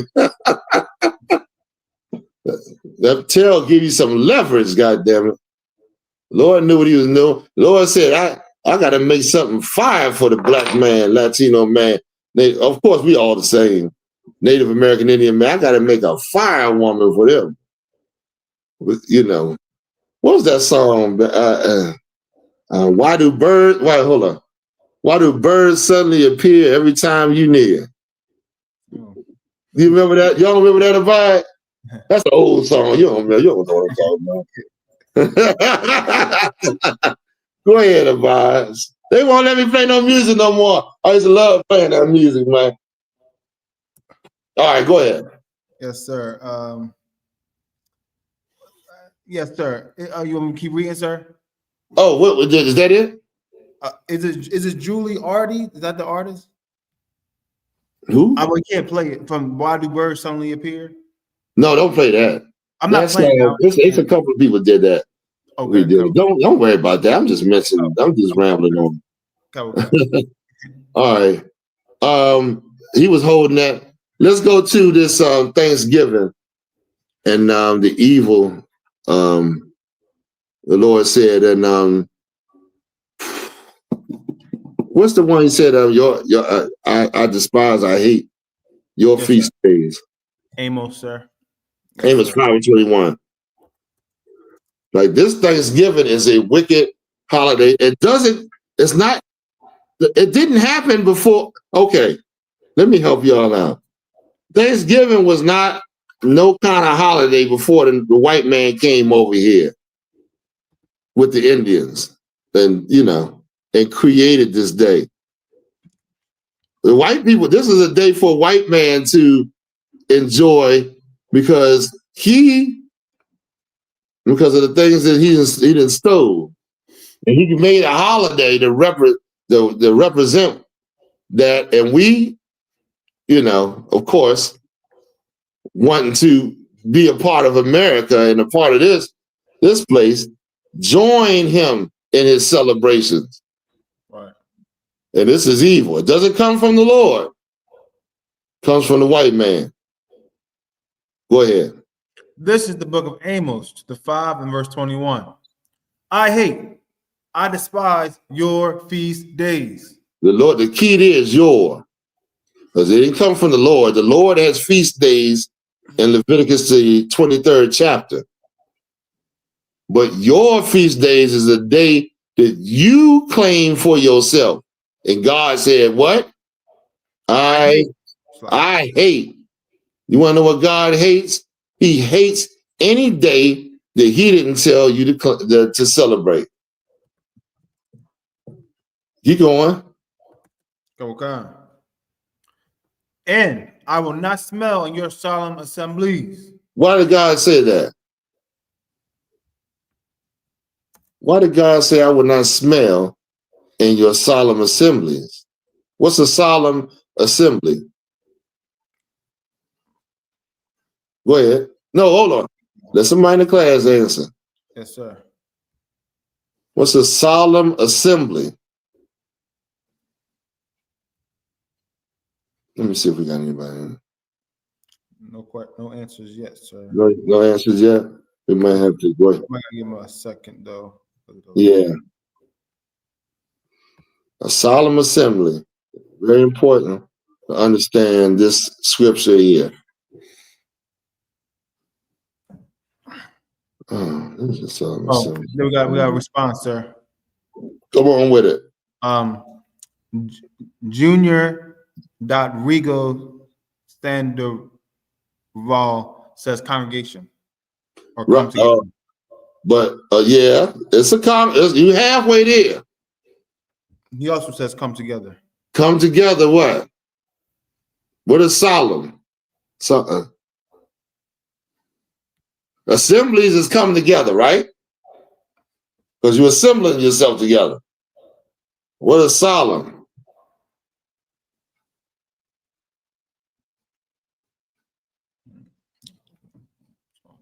Okay, go ahead. You go ahead. What you want to say about it? Yes, sir. Don't be trying to look it up either. I see you typing like a mother. You typing like hell. Okay, all right, you can look it up now. I was just looking up the okay, all right. You were gonna ask something. You might as well ask what's the name so everybody can hear. Alexa, what is the definition of solemn? Sorry, the adjective solemn is usually defined as grave, sober, or mirthless, as a person, the face, speech, tone, or mood. Did you say so? Give you more definition. She said like grave, sober, or no. I think did you say solemn? Yes, I said solemn. Okay, right here, solemn assemblies is a holy gathering. Like you gathering yourself for something, a special occasion. So you getting it? So now the Lord said, and I will not smell in your solemn assemblies. What does that mean?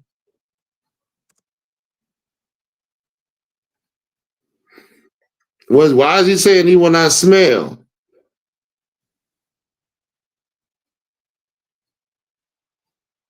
Okay, I got to give it to you because you might not. Reason why, because you're trying to get the Lord to consent to what you're doing. You're saying this is a holy gathering before the Lord, and the Lord never told you to gather together to do this.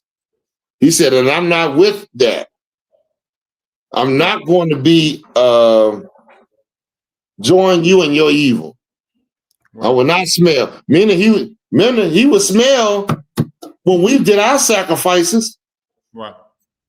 He said there was a great smell before him. Y'all know the scripture.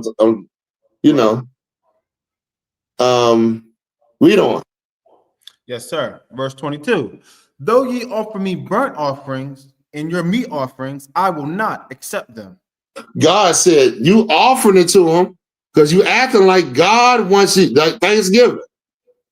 They said, God wants me to, this is a holy gathering. God, and they praying and they doing all this, acting like this, it's a holy thing. God said, no, I will not accept it. He ain't forcing me to accept this garbage. Read on. Neither will I regard the peace offerings of your fat beast. All the stuff that you cooking up. Remember, God thinks he thinking this. He remember you doing the sacrifices the way he told you to do them, and it was like a big barbecue. Right. Right. You know what I mean? Like the nation was like experiencing. And you would have a lot of times you say, eat this with your brother. The sacrifices you to have a meal with your brother. Right. You know what I mean? So you'll sit there and be eating barbecue with your brother. You know what I'm saying? The priests would definitely, they different sacrifices. But the Lord said, you offering him these burnt offerings and meat offerings, I will not accept. I'm not going to accept them. Read on. Right. Kawakan. Verse 23. Take thou away from me the noise of thy song. All the songs you singing to worship this holiday, the Lord does not want to hear it. Right. He doesn't give a damn. He says, take away from me these songs that you are, you singing about some damn thing he told you not to worship. Read on. Yes, sir. For I will not hear the melody of thy vows. I'm not listening to none of that garbage. Read on. That's it. Yes, sir. I think. No, read on. Yes, sir. Verse 24. But let judgment run down as waters. But what? But let judgment run down as waters. What does that mean? The Lord said, take away from me the noise of thy songs. I will not hear the melody of thy vows, but let judgment run down as waters. What does that mean? Anybody in the class?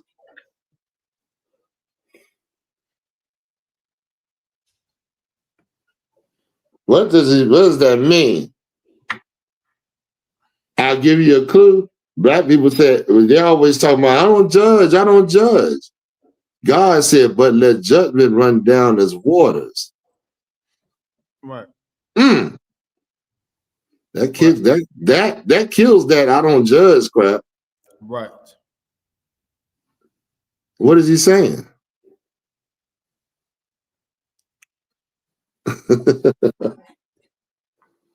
Okay.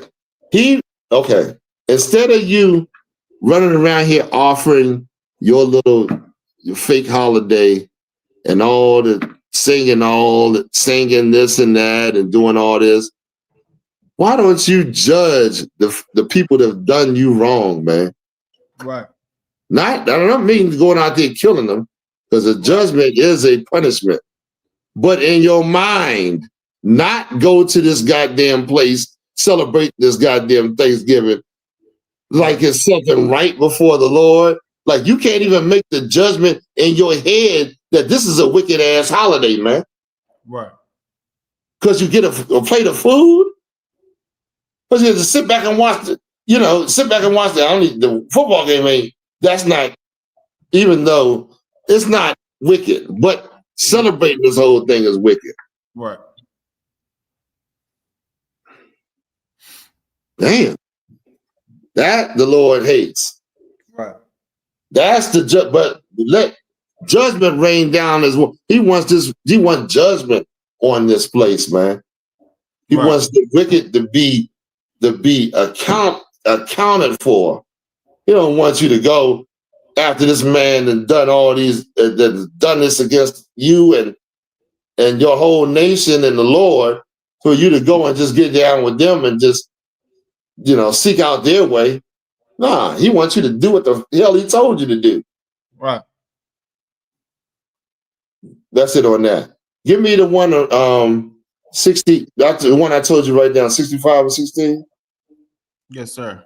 Is it Isaiah? I think it is. Yes, sir.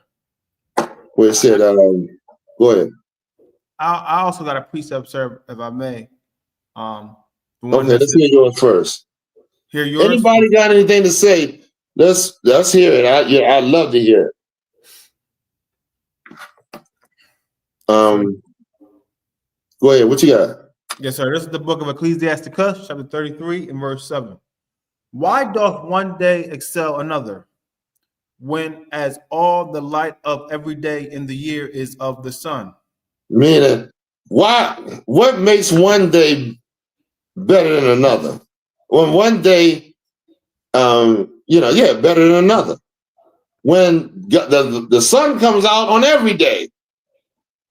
You know what I'm saying? So why would one day be more important than another? Read on. Verse 8. By the knowledge of the Lord, they were distinguished. But the knowledge of the Lord, Leviticus 23rd chapter, this day the Lord said to celebrate. This day the Lord said to celebrate. And this is what I do when I celebrate this day. By the knowledge of the Lord is what makes one day excel another. Not by you deciding in your own mind, because your slave master told you to worship this day, to make it all of a sudden you gonna play God and try to make your day. That's why people do it on their birthdays. God didn't tell you to celebrate your birthday, but in your head, it's the right thing to do. Nothing's right unless the Lord tell you to do it. Right. Unless you're following Satan. All right, go to the one I asked for. Yes, sir. The one about they're all about the food and the stuff that they be eating on a holiday. And y'all having that pork. Yes, sir. And all these, everything you have on Thanksgiving is an abomination. Everything. Right. This is the book of Isaiah, chapter 66 and verse 17. No, it's 16, right? Oh, you want to start? Okay, come on. This is the book of Isaiah, chapter 66 and verse 16. Mm-hmm. For by fire and by his sword will the Lord plead with all flesh. Stop. Ooh, what does that mean? Okay, read the verse, rest of it. Now, actually. And the slain of the Lord shall be many. Hold up. What is he talking? What's this scripture talking about? Anybody in the class? Read it again from the top. For by fire and by his sword will the Lord plead with all flesh. You go on. And the slain of the Lord shall be many. What's the topic? Thanksgiving is Esau'S, the Troglodyte Passover, a day for sinners. No, not the name of the class. I'm talking about the topic of this verse. What is the Lord's what is the Lord trying to say in this verse?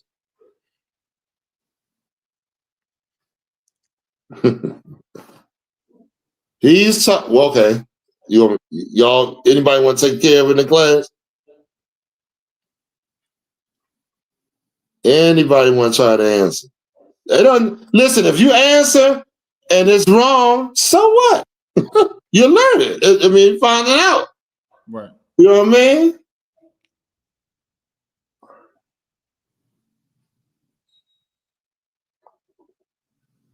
All right. Let's see. Let me go ahead and give it to you. The Lord is talking. Go ahead, answer, sir. Oh, good. From America is burning. It's talking about. It's talking about the prophets going out to teach the Lord word. Not exactly. Adolphus Lass says, can we read it one more time? Read it one more time. Yes, sir. For by fire and by his sword will the Lord plead with all flesh. So now we're talking about what the Lord fire and his sword will he plead with all flesh. Read over. And the slain of the Lord shall be many. Okay.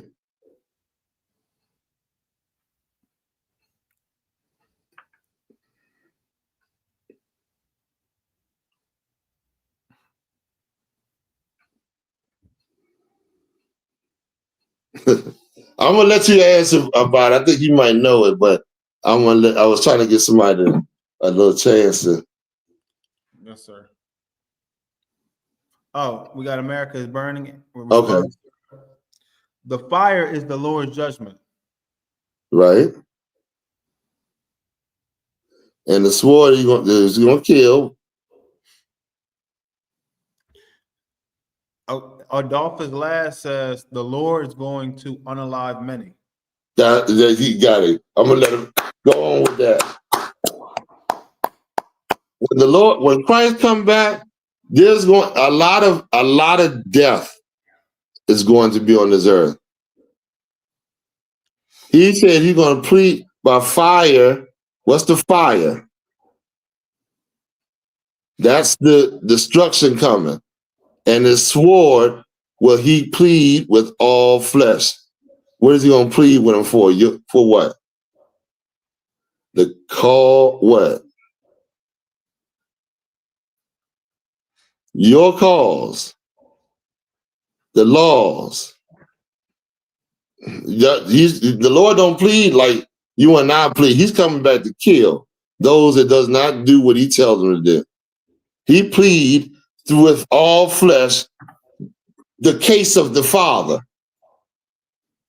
Those that ain't doing that, they're going to die.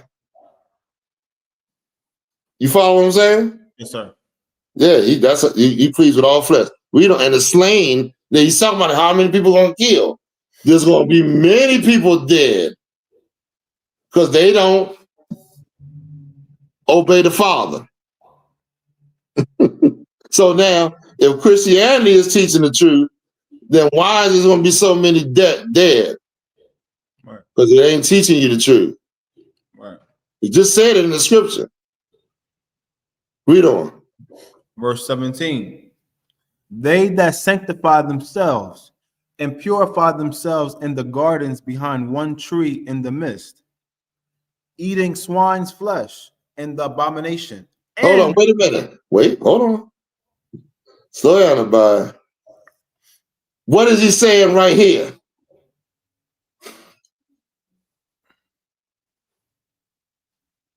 Read it one more time. They that sanctify themselves and purify themselves in the gardens behind one tree in the midst, eating swine's flesh and the abomination. Now, what is he saying right here?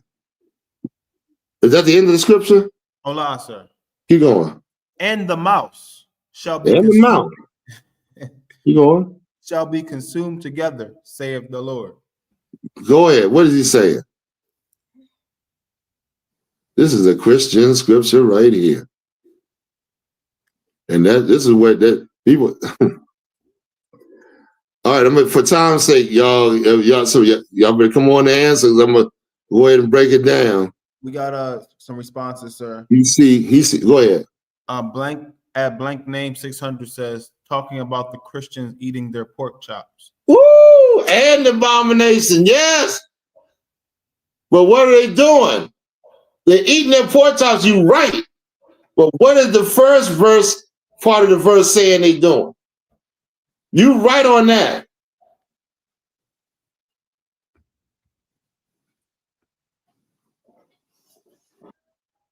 I'm gonna give them a minute or two, see if they wanna answer that.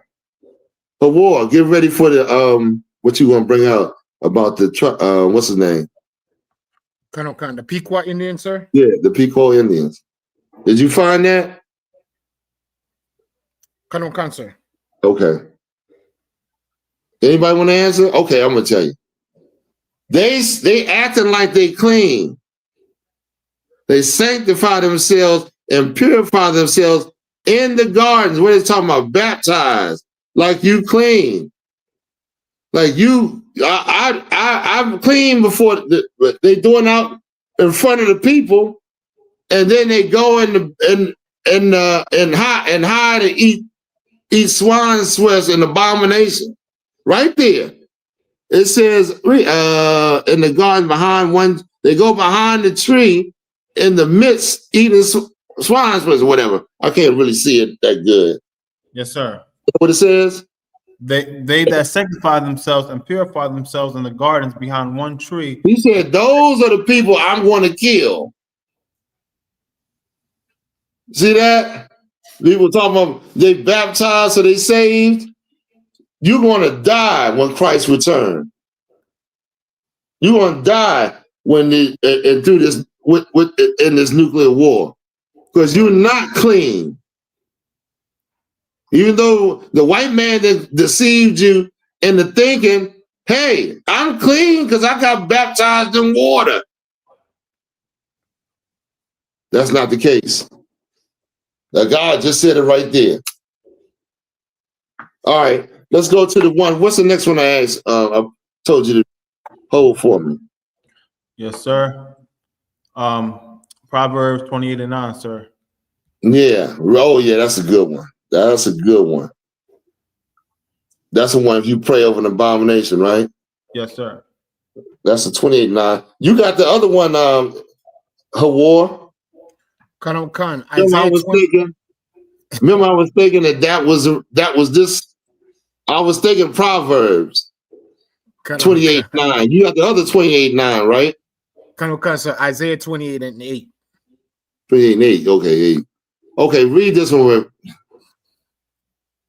Yes, sir. Go ahead, Abad. Yes, sir. He that turneth away his ear from hearing the law. Hold on. If you turn your ear from hearing the instructions of the Lord, the Creator, you turn your ear away from hearing His law, His rules, acting like they don't apply today.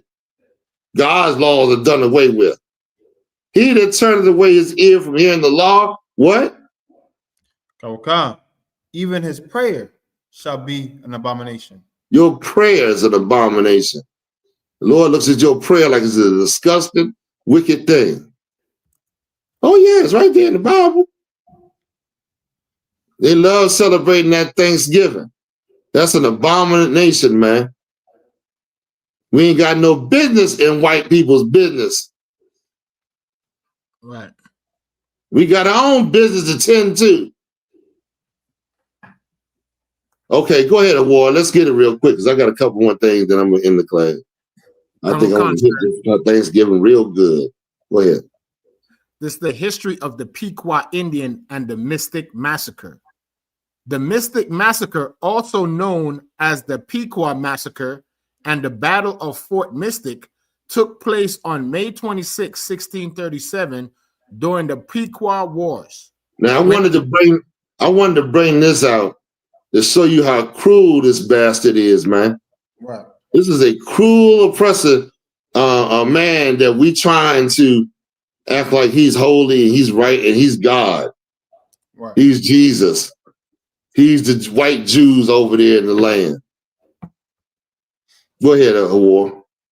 When a force from the Connecticut colony under Captain John Mason and their Nagasets and Mohegan allies set fire to the Pequot fort near the Mystic River. I want the one where the kids, they put fire to the village while the men was out there fighting. They can't, that part, I want that, man. That shit is ridiculous. They did that to civilians. Civilians. Women and children that could not protect themselves, man. These bastards come up and started killing them, man. How in the hell can you celebrate a day like that? Like, I want to shake the hell out of a black person. What's wrong with you, man? Right. Go ahead, Hawar. They shot anyone who tried to escape the wooden palisade. Did it tell you how they did it?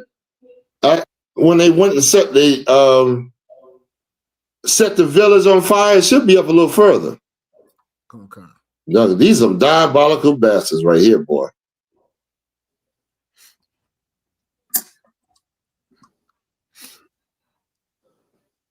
And when the men came back, man, can you imagine? This is insane. This is crazy right here, man. Right. It work. I don't understand how we can do this, man. And you wonder why we have problems, why we going through what we going through. This is exactly why. Come, I got it. So go ahead, please. During the Pequot Massacre of 1637, English soldiers and their Mohegan and Nagasset allies set fire to a Pequot fort, killing hundreds of men, women, and children. Soldiers surrounded the burning fort and shot those who tried to escape. This attack, led by Captain John Mason, effectively shattered the Pequot people and was part of the larger Pequot War, which was a conflict over land and power. Look at that. So now, hold on. Give me the one where it says in the curses about they will not regard the old or the young.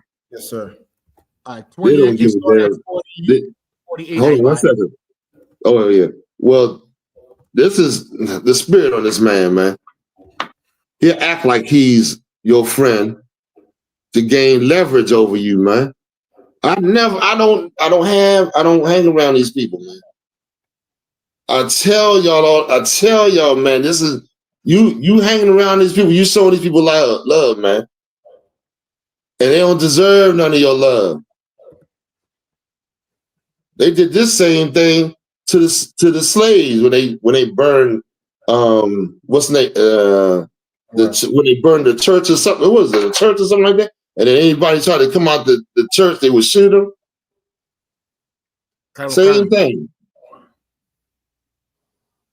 Go ahead. This is the book of Deuteronomy, 28 and verse 50. A nation of fierce countenance, which shall not regard the person of the old, nor show favor to the young. It talks about the nation of fierce countenance. Yes, sir. I think it's a verse or two. Yes, sir. Therefore shalt thou serve thine enemies, which the Lord shall send against thee in hunger, and in thirst, and in nakedness, and in want of all things. Stop. The Native Americans had all that stuff because they had the land. Right. See that? Now that they don't have the land, they got to go and ask their damn enemies for the things that's on the land. Go ahead. And he shall put a yoke of iron. You come from the land. Right. When your behind die, you got to go back into the land. Right. That you come from. Right. Every nation has a piece of land on this earth. That's how the Lord designed it, so you'd be able to survive, man.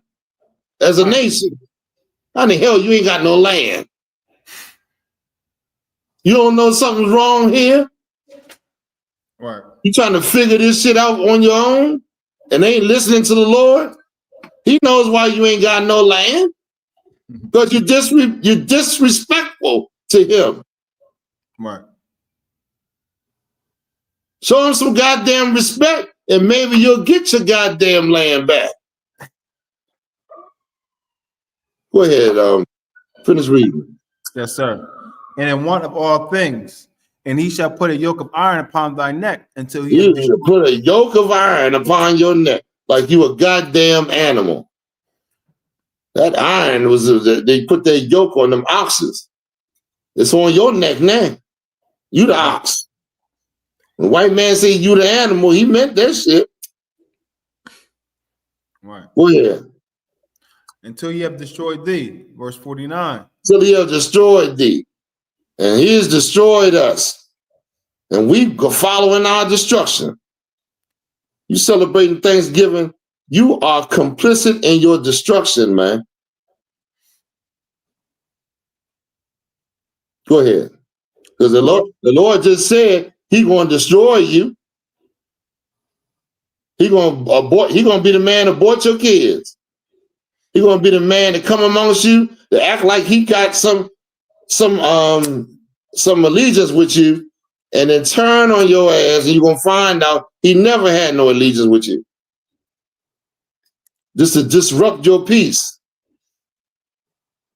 Go ahead. The Lord shall bring a nation against thee from far, from the end of the earth, as swift as the eagle flieth. There go your hint right there. This nation is going to be swift like an eagle. You know the different characteristics of an eagle. You know an eagle likes to sit up high. Sit up high. They come from those mountains, man. White man built skyscrapers, and the most expensive part of them is the top of the damn building. They like to sit up high. And they like to look down on their prey. Right. Go ahead, Abad. Yeah.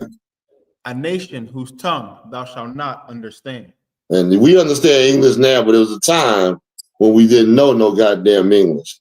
Right. We so comfortable in our captivity, we don't even want to return to the language that the Lord gave us. Right. God damn. You don't even give a damn about the Lord.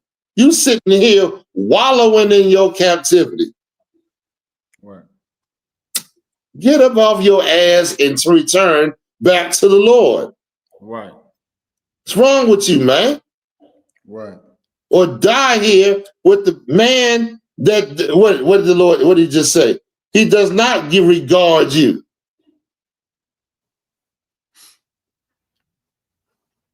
Go ahead, anything else? Verse 50, a nation of fierce countenance which shall not regard the person of the old, nor show favor to the young. No, because their agenda is to wipe you out. That's their agenda. Right. So anything they're doing to lower your numbers, you should be steadfast against it. I don't give a damn. You should be against it because you know they are trying to wipe you out. Right. You got these fools up there protesting to have abortion. Black people. Idiots. Representing the white man. Right. Our women, they know. They know that their behavior is wrong. They hear it from you. They hear it from fathers and mothers and all that. They know their grandmothers and their grandfathers wouldn't have tolerated nothing like that. But they do it anyway. Why? Why do they do it? Because they worshiping the man that wants to destroy them and you. I just read it for you. Go ahead. Where we at? Go back to where we was at. Yes, sir. Yes, sir. We was at Isaiah 28:8. Did we finish that? Last, sir. We didn't go into that one. Okay, go ahead. This is the book of Isaiah, 28 and verse 8. For all the tables are full of vomit and filthiness. That's your Thanksgiving. Right. Your tables are filthy, man. You think the tables look nice with the little flowers and the food neatly arranged and the plates set up and the forks and spoons looking all nice. It's disgusting, man, that you would have a celebration over the destruction of our brothers, the tribe of Gad. You understand? Go ahead. You finish the P-Quo? Put it back up.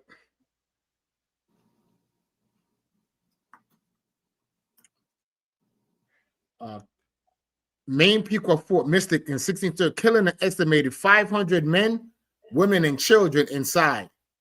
Soldiers surrounded the fort, and anyone who tried to escape the flames was shot and killed by the encircling troops. The attack effectively ended the Pequot War and led to the deaths of and enslavement of many surviving Pequots.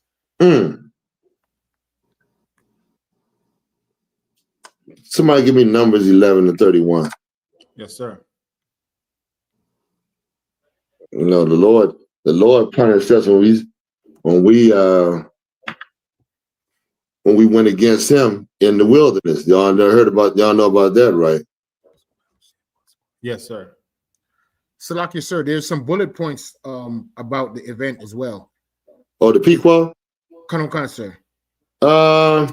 Yeah, let's go through them, man. Let's bring it up. Because when you look at it, they've done this quite a few times, man. They really attack, and a lot of women and children. That's a mess, man. I'll tell you. If Christ don't come back, man, we is done. I'll tell you that straight up. Come. If Christ don't return, I don't see nowhere out of this, man, for us. Unless we really come together and do what we're supposed to be doing. Right. Go ahead, Hor. Okay, it says, bullet point number 1, the attacks. The massacre began as a pre-dawn raid on the Pequot Fort, meaning they came early in the morning, sir, while everybody was sleeping, basically. Yeah. You know what they did? Now, I'm going to say this. I know the Native Americans do a lot of raids on each other. You know what I mean? So what the white man's doing is he's trying to use that tactic against. I don't know if he was trying to mask it as if it was another, because they did that a lot. They would come and do raids and then act like it was another Indian tribe. And they would sell, they would sell them guns to help them kill each other off. Because they would, same thing they're doing today. You know what I mean? Right. And manipulating the whole goddamn thing. Right. Go ahead, War. You had some more points? Come, sir. Captain John Mason intentionally set the fort on fire to trap the inhabitants. Bullet point number 2, the fire. The fire quickly engulfed the fort, trapping a large number of the Pequot women, children, and the elderly who were in the fort, while others. This is a rotten ass man. Somebody give me numbers 11 and hold. You still holding numbers? Yes, sir. Okay, good. Hold on. Go ahead, War. And the elderly who were in the fort, while other fortifications were mainly occupied by men. And the last part is the outcome. Those who managed. What that last part was? They said it was occupied by men. Yeah, so it's saying that where the women and children and the elderly was, the men were in the same fort, but they were like in a different compartment. Okay, but the soldiers was out fighting. Right, they encircled the whole camp. Right. But the women and children and the elderly were like in one house, and the men were in another house. But they both was like that's together. The men. That's the men that was left back. Those are the men, because I know that the soldiers was out fighting. I done read accounts of this where the men went out to fight, and they circled around and attacked the village. Going to speak to that, sir, in that last part. It says the outcome. Those who managed to escape the fire were killed by soldiers and warriors who had surrounded the fort. Estimates suggest that between 400 and 700 Pequots were killed in the massacre. Yeah, I don't believe. This number also died in the war that followed. Yeah, this is a horrible, horrible thing that befell our people, especially with, and then they give them the smallpox and all these diseases and all that, man. And you know how they this cruel way of how they dealt with the tribe of Gad. Right. And you know, before we shouldn't have nothing to do with this right here, man. This day right here. Salaki, sir. What you want to say? Go ahead.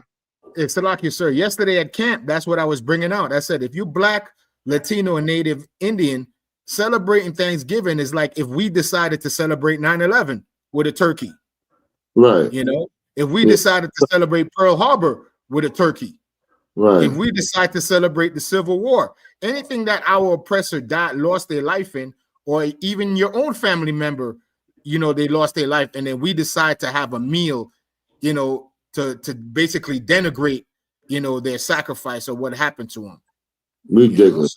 You know, Go ahead. Abad. Yes, sir. Go ahead and let's check this out, because there was a time we did the same thing, and the Lord killed us for it when we disobeyed Him. Read that, Abad. This is the book of Numbers. This is the book of Numbers, chapter 11, verse 31. And there went forth a wind from the Lord, and brought quails from the sea, and let them fall by the camp. So now, this is what happened. Slow down. What happened was, they was murmuring because of the manna. The Lord rained down manna from heaven, angels' food. And we was complaining that we didn't have the meat like we had in Egypt. We didn't have this and that. And the Lord, the Lord said, okay, go up to where he's talking about where the Lord is saying, where the Lord said, okay, you want, go up 2 verses. Let me see what it said. Yes, sir. Verse 29. And Moses said unto him, enviest thou for my sake? Would God that all the Lord's people were prophets? And that God... Go down 1. Verse 30. And Moses gat him into the camp, he and the elders of Israel. Verse 31.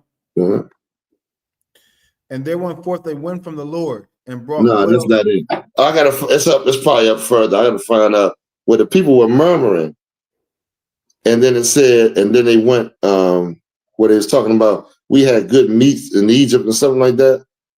Yes, sir. It might be a little further up, but anyway, you can y'all of course. The Lord said, "Okay, y'all want meat? I want to give y'all meat." And he said, "So you find it? Not yet? Not yet, but I'm close, I think. Okay. Give me a second. I don't want to tell you the story. I want y'all to see for yourself. But this is a hell of a story because this is exactly what, murmuring against the Lord, eating meats that eating something when you in the type of spirit. The Lord hates that. And the Lord killed. Let you see. Let's go back down to where we was at. Yes, let's just go back. Yeah, let's skip it. Sir, might it be the first verse, sir?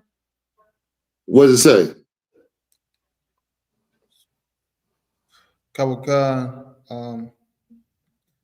This is the book of Numbers, chapter 11 and verse 1.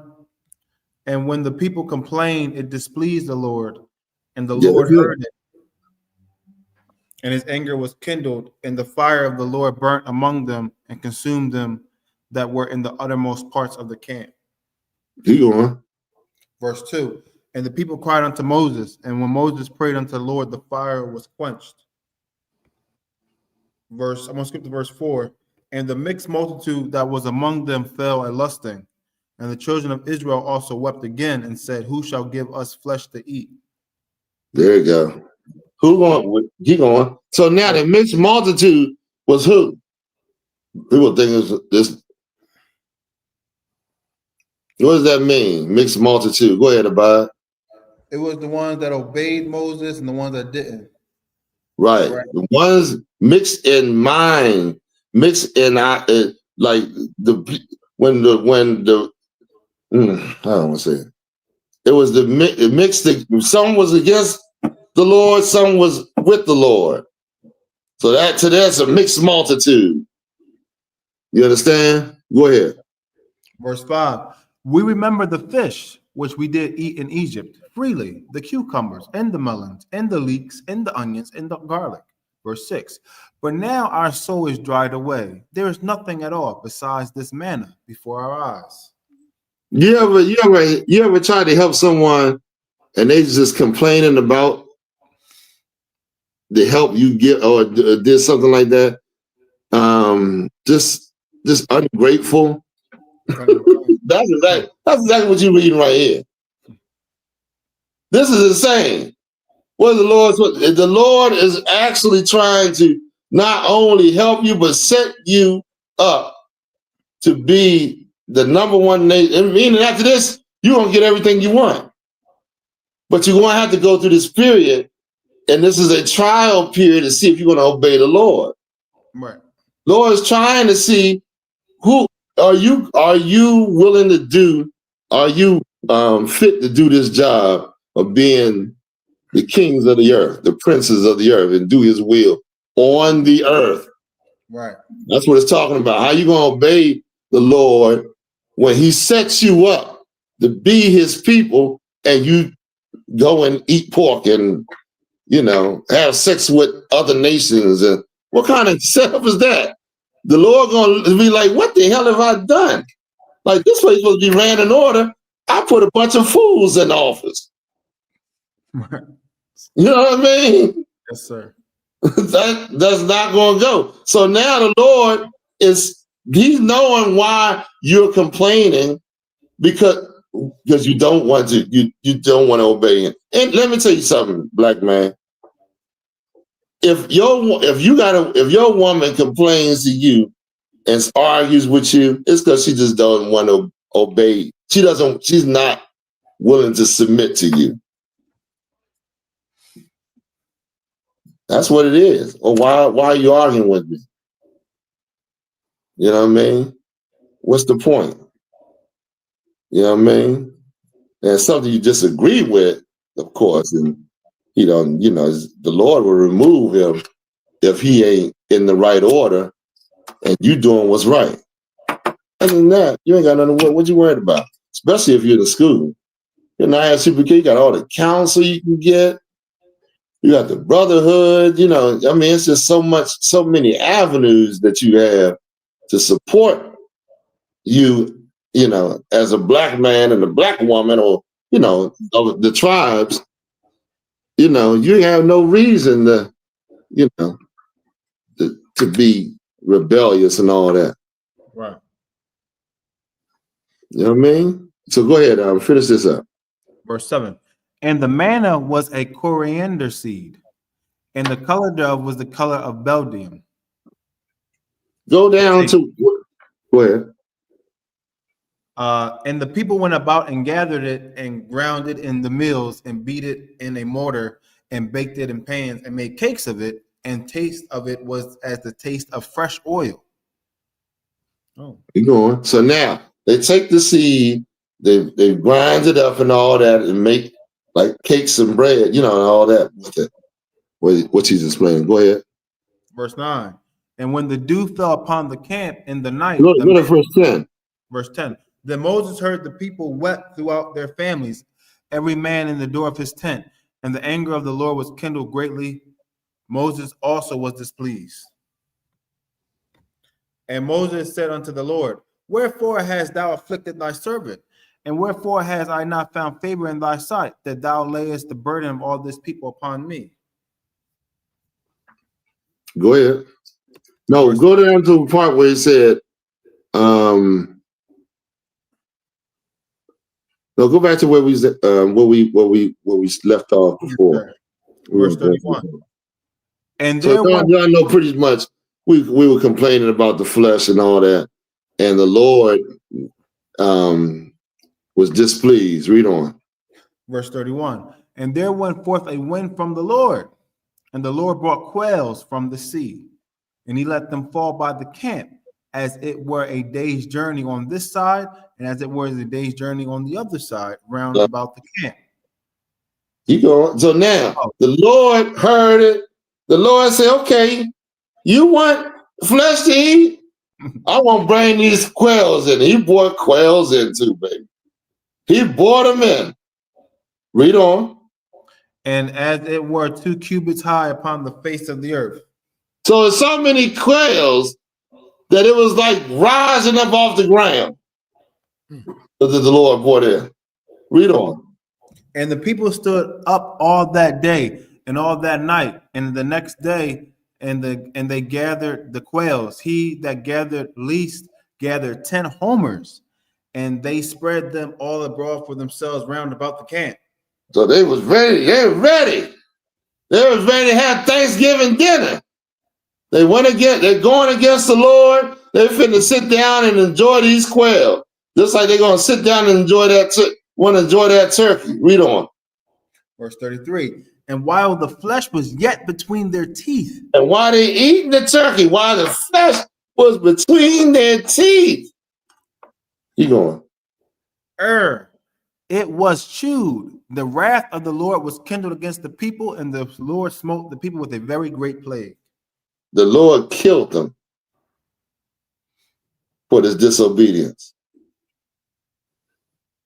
The Lord killed them for the disobedience. The Lord could do that right now. Yes, sir. Or the flesh is between your teeth. Strike you dead. That'd be the end of you. And that you don't want to go like that. You don't want to go where you have no stake in Christ's kingdom. I'm gonna tell you that right now. Right. That's gonna be a horrible thing for you to spend your existence on the bottom of the kingdom somewhere. Right. Better do it. You know what I know. What verse was that? That was verse 33, sir. Oh, that was go read on. I gotta go to 35. Yes, sir. Verse 34. And he called the name of that place Kabroth Hatava, because there they buried the people that lusted. The people that lusted. That's what this is. This is a lust. The Thanksgiving is a day of lust, a day for sinners. And I said Thanksgiving is Esau's Passover, meaning he's not going to die. You're going to be the one dying. Right. He's not going to die because the Lord knows he's a filthy, disgusting piece of garbage anyway, and he's going to die in the end. Yes. But you're going to be the one that the Lord looking at. The Lord going to wonder why you ain't doing what you was told. Right. What good reason do you have for your disobedience? Go ahead, we got some more? Verse 35. And the people journeyed from Kibroth Hattava unto Hazeroth and abode at Hazeroth. Somebody grab me Psalm 78 and 26. No, I don't think I go there. I think that's it for that one. Hold me 2nd Ezra 6 and 54. Yes, sir. Give me the one give me the story where the white girl, where they claim to be white. This is insane. Yes, sir. And something else I'm missing too. Go ahead, read this. Yes, sir. The 2nd Ezra's? No, the one where he said to be right, white. We're not going to do 2nd Ezra to the end. Yes, sir. I got the story right here. Salakia. There we go. This is something. Scientists discovered DNA proving original Native Americans were white. Pull that up. Let's see the picture. They said the original Native Americans were white. Huh? Can you believe that, man? These devils is something, boy. This is now the white man been paid to join the roster of Native Americans so he can come in there and overthrow them, so they can turn them white or whatever, turn them that Christianity turns everybody white if you worship it, and have seeking white. But what am I trying to say? Damn, I lost my train of thought that quick. This man has done this all over the earth.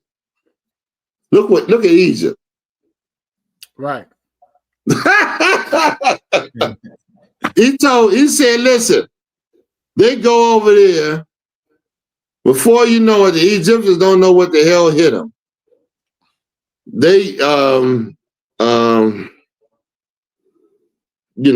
of them, this man is just, he takes your identity. Look at what he done with rap. Look how he installed. What else has he done? What other things have white people stolen? Salakia, sir. Go ahead. Genghis Khan came over and took over China. Right. Genghis Khan was an Edomite. They just steal everything, man. Right. The Cowboys. Remember the Cowboys? Remember what's the name of the damn guy that was the cowboy? Is it Bill Tonto. Dickinson? Long Ranger and Tonto. He just stole that. There's a white man riding there. Look, he's the Jews. He just stole that. Look, everybody think the Jews is white because the white man over there portraying our identity. Took our stole our identity. Well, we don't know who the hell we are. What else have we stole? The rodeo, sir, Salakia. Yeah, the rodeo. Europe. He's not even a European. The white man's not even a European, man. He stole Europe. The original Japhetic people are the original Europeans, people from there. Like, this man steals everything. He claimed he got out. He went and stole Europe, kicked them out, and then went down and started stealing, infiltrating people's culture. Give me Obadiah. Obadiah, verse 4, I think it is. Yes, sir. Ain't got too much longer, y'all. I ain't gonna hold y'all till y'all say we long-winded in here, but we got to get this out. This is the book of Obadiah, chapter. There's no Obadiah, just one, you know. Yes, sir. Obadiah, verse 4. Obadiah, chapter 1 and verse 4. Though thou exalt thyself as the eagle, and though thou we read that in Revelation. Remember, I'm not in Revelation, in the curses. Right. We read about him being the eagle. The eagle. Now the Lord is telling you who he's talking about. He's talking about Esau. Who is Esau? Who is Esau? That's the biblical name for the white man. Now read it again. Though thou exalt thyself as the eagle, and though thou set thy nest among the stars, thence will I bring thee down, saith the Lord. The Lord is going to bring this man down. The Lord is going to bring him that wipe him out from, from his seat of rulership. Keep going. Verse 5. If thieves came to thee, if robbers by night, how art thou cut off? What is it saying right here?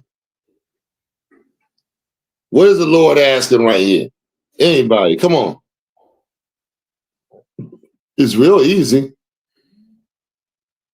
He said, if a thief comes to you, if a robber comes to you, somebody coming to rob you, then how are you cut off? How come you cut off from everything? If a thief comes and you understand what I'm saying? Yes, sir. Yeah. If I'm coming to rob you, then why are you cut off, like completely off? That's what the Lord's saying. Read on. Yes, sir. Come on. Would they not have stolen till they had enough? You see, the Lord said, wouldn't a thief or a robber, if he come to rob you, he'll come steal, and then once he got his fill of stealing, he out of there, right? Keep going. If the grape gatherers came to thee, would they not leave some grapes? Wouldn't a person that come to gather grapes, he ain't gonna take every last grape. He gonna gather his quota and then roll, right? That makes sense, right? I mean, to me it does. Read on. Verse 6. How are the things of Esau searched out? The Lord is asking you, how are you going to roll it up a little bit? Yeah. How are the things that Esau searched out? How are you going to know what this man, who this man is? Meaning, we know that. Okay, go ahead, War. Salaki, sir, you're going to catch him with the stolen goods because he's going to take more than, he could handle. So not only come to no. Because a lot of white people sitting up here with all the possessions of the earth, and black people saying, how can we get the possessions like the white people got? Let's study more. Let's do this and that. But they don't understand. The Lord said, how are you going to search this man out? How are you going to know who this man is, or who he is, his character? How are those things searched out? Through the Lord, through the Bible. Right. The Lord he created them.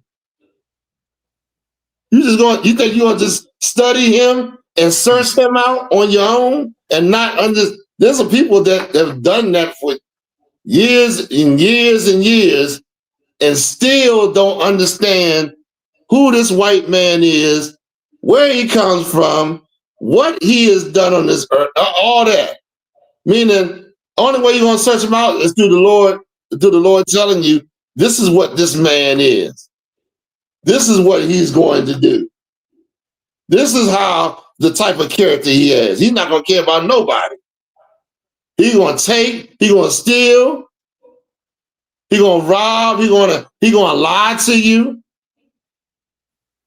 You ain't going to, you're going to be sitting, okay, think about it like this, War, because you know the Lord and you're looking at it completely different. Think about if you didn't know the Lord and you try to study this man to find out who he is.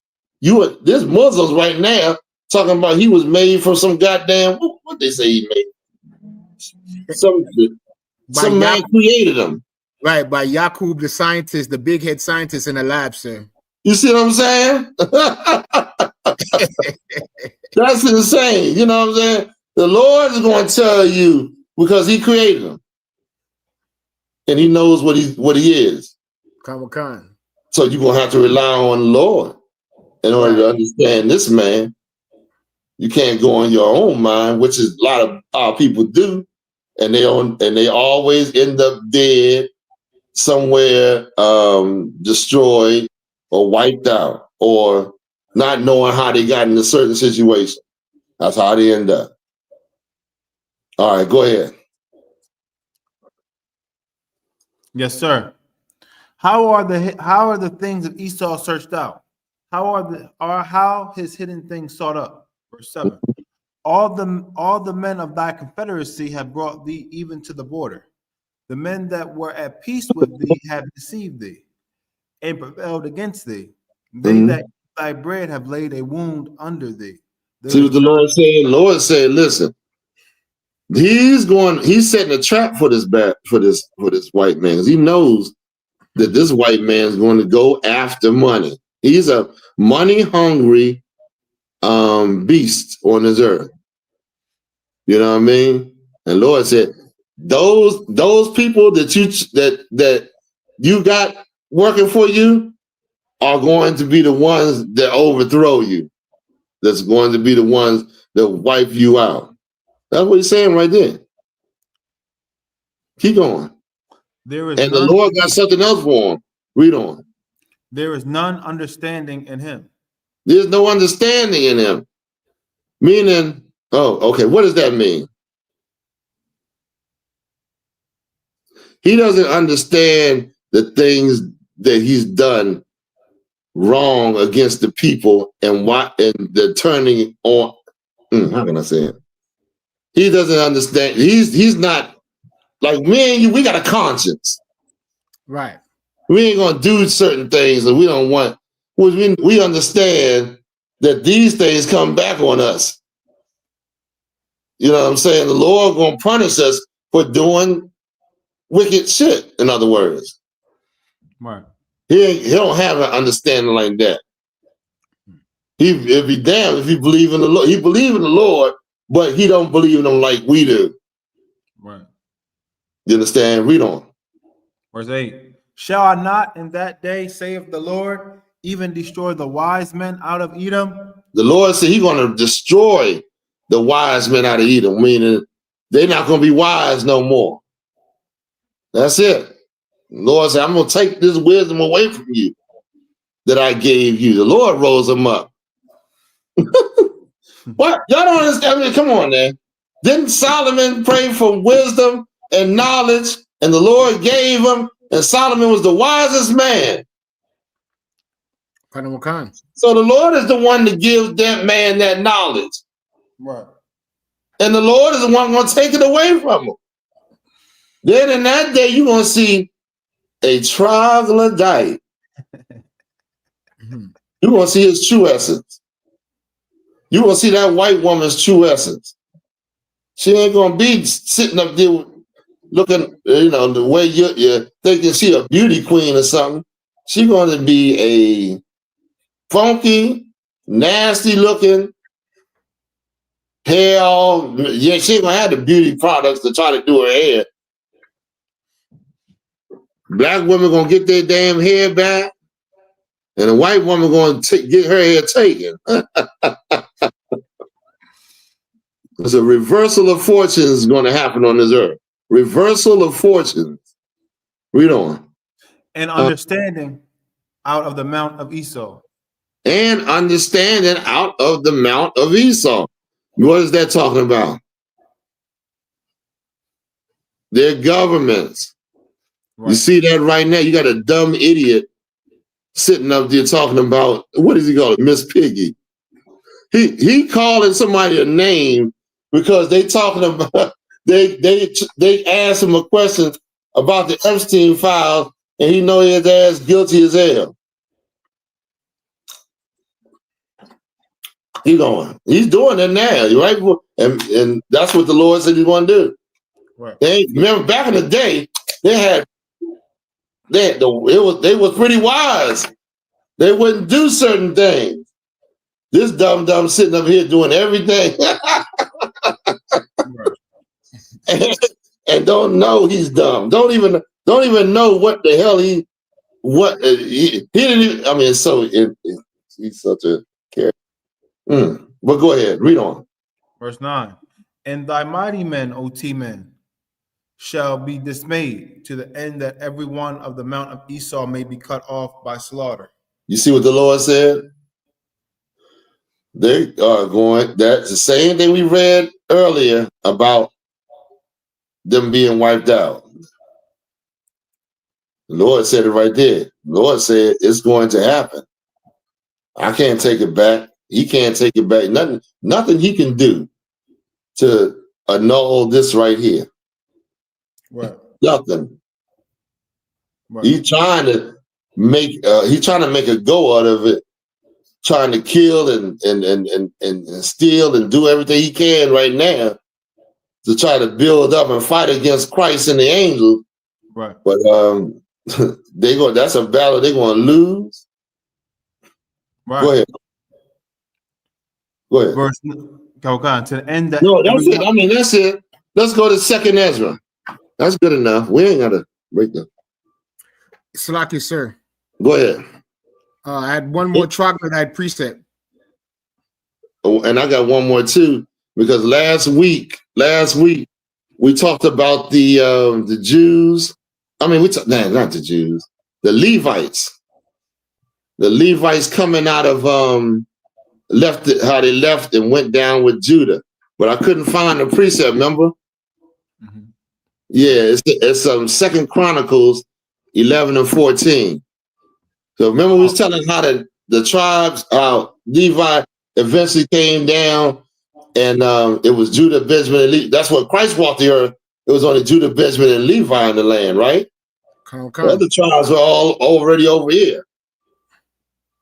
Well, on this side of the earth, right? Okay, so now that should prove that the Judah, Benjamin, and Levi was only three that came out of slavery when the blacks in America, the blacks in the West Indian Islands, and the blacks in Haiti. Not Africans. Right. You know what I'm saying? The Africans didn't fit that curse that Moses said would happen to the children of Israel, that they will go into captivity by ships.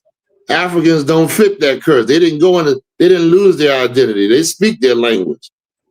They know where they come from.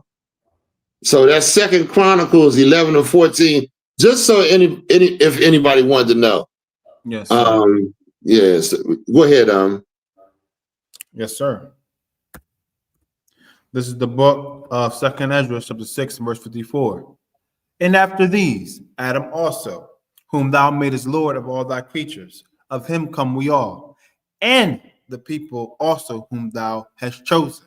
God made a separation, even though everybody came out of Adam.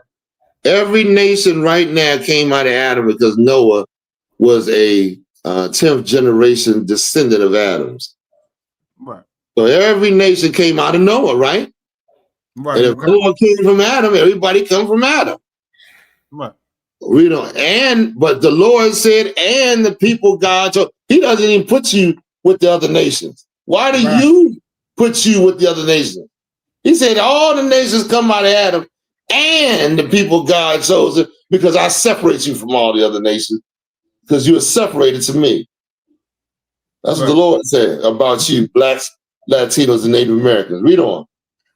Verse 55. All this have I spoken before thee, O Lord, because thou madest the world for our sakes. Thou made the world for our sakes. What does that mean?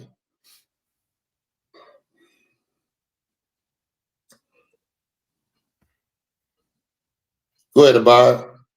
We're supposed to have rulership. That's right. Meaning these laws, the things that the Lord gave us, were supposed to be ruling this whole earth. The world that the Lord created is going, which is right here, right now is in the ISUPK. The Lord created this this world for us to be in. We reject the world that the Lord created by being in the world that Esau or Satan rules, by celebrating Thanksgiving. That's not the world that God created. Right. That's what just said, you created the world for our sakes. Talking about the Israelites. Right. Keep going. Verse 56. As for the other people, which also as for the other people, who what? Which also come of Adam. Who does not partake in this world, who does not partake in this world, meaning they are not God's chosen people. Right. They are not going into the kingdom of heaven. They are not, they cannot be all that Gentile garbage where they say the other nations can join. That's not what the Bible says. As for the other people who are not a part of the world, read on. Thou hast said that they are nothing. God said they are nothing. This is Ezra talking to God said that the other nations are nothing. The people you think are something, the people you trying to celebrate with, trying to join, God said they nothing. Right. Read on. But be like unto spittle. But be like spit. Damn. Keep going. Now, Ezra going to answer an important question. Yes, if they spit and ain't nothing, okay, read what Ezra says. Yes, sir. And has likened the abundance of them unto a drop that falleth from a vessel. We saw the same thing in, I think it's Isaiah 40 or something like that, where he talks about a drop that falls, like you, a drop that falls from a vessel, you ain't gonna give a damn about that. Come. Right. But we give a damn about the nations that God don't give a damn about. Right. Instead of giving a damn about each other, man. Right. Because you're the one that belongs in the world that God created. Go ahead. Verse 57. And now, O Lord, behold. And now, O Lord, read. Behold, these heathen which have ever look, the heathens that what? Which have ever been reputed as nothing. And you have always said was nothing. There's never been anything. Read on. Have begun to be lords over us. They ruling, what is the Lord over you? What does the word Lord mean? Ask Alexa what the word Lord means. Okay. Alexa, the definition of Lord. As a noun, Lord is usually defined as a person who has authority, control, or power over others, a master, chief, or ruler. As an interjection, Lord is usually used in exclamatory phrases to express surprise, elation, etc. Okay, that's it on that. That's it. So you understand, they've become masters and rulers over you. That's what Ezra was saying. These people that are nothing, they're like spit, and we the ones that have the that the Lord said he made the world for. Now the spit is getting high. They moving over top of us. Read on. Verse 58. But we thy people, whom thou hast called thy firstborn, thy only begotten, and thy fervent lover, are given into their hands. Are given into their hands. That's what the Native American Indians are suffering. That's what we as Black folks are suffering. That's what our brothers, Mexicans, are suffering. That's what all the tribes are suffering. Right. Given to their hands for a time. That time's almost up. Don't celebrate Thanksgiving. Right. Don't celebrate Christmas.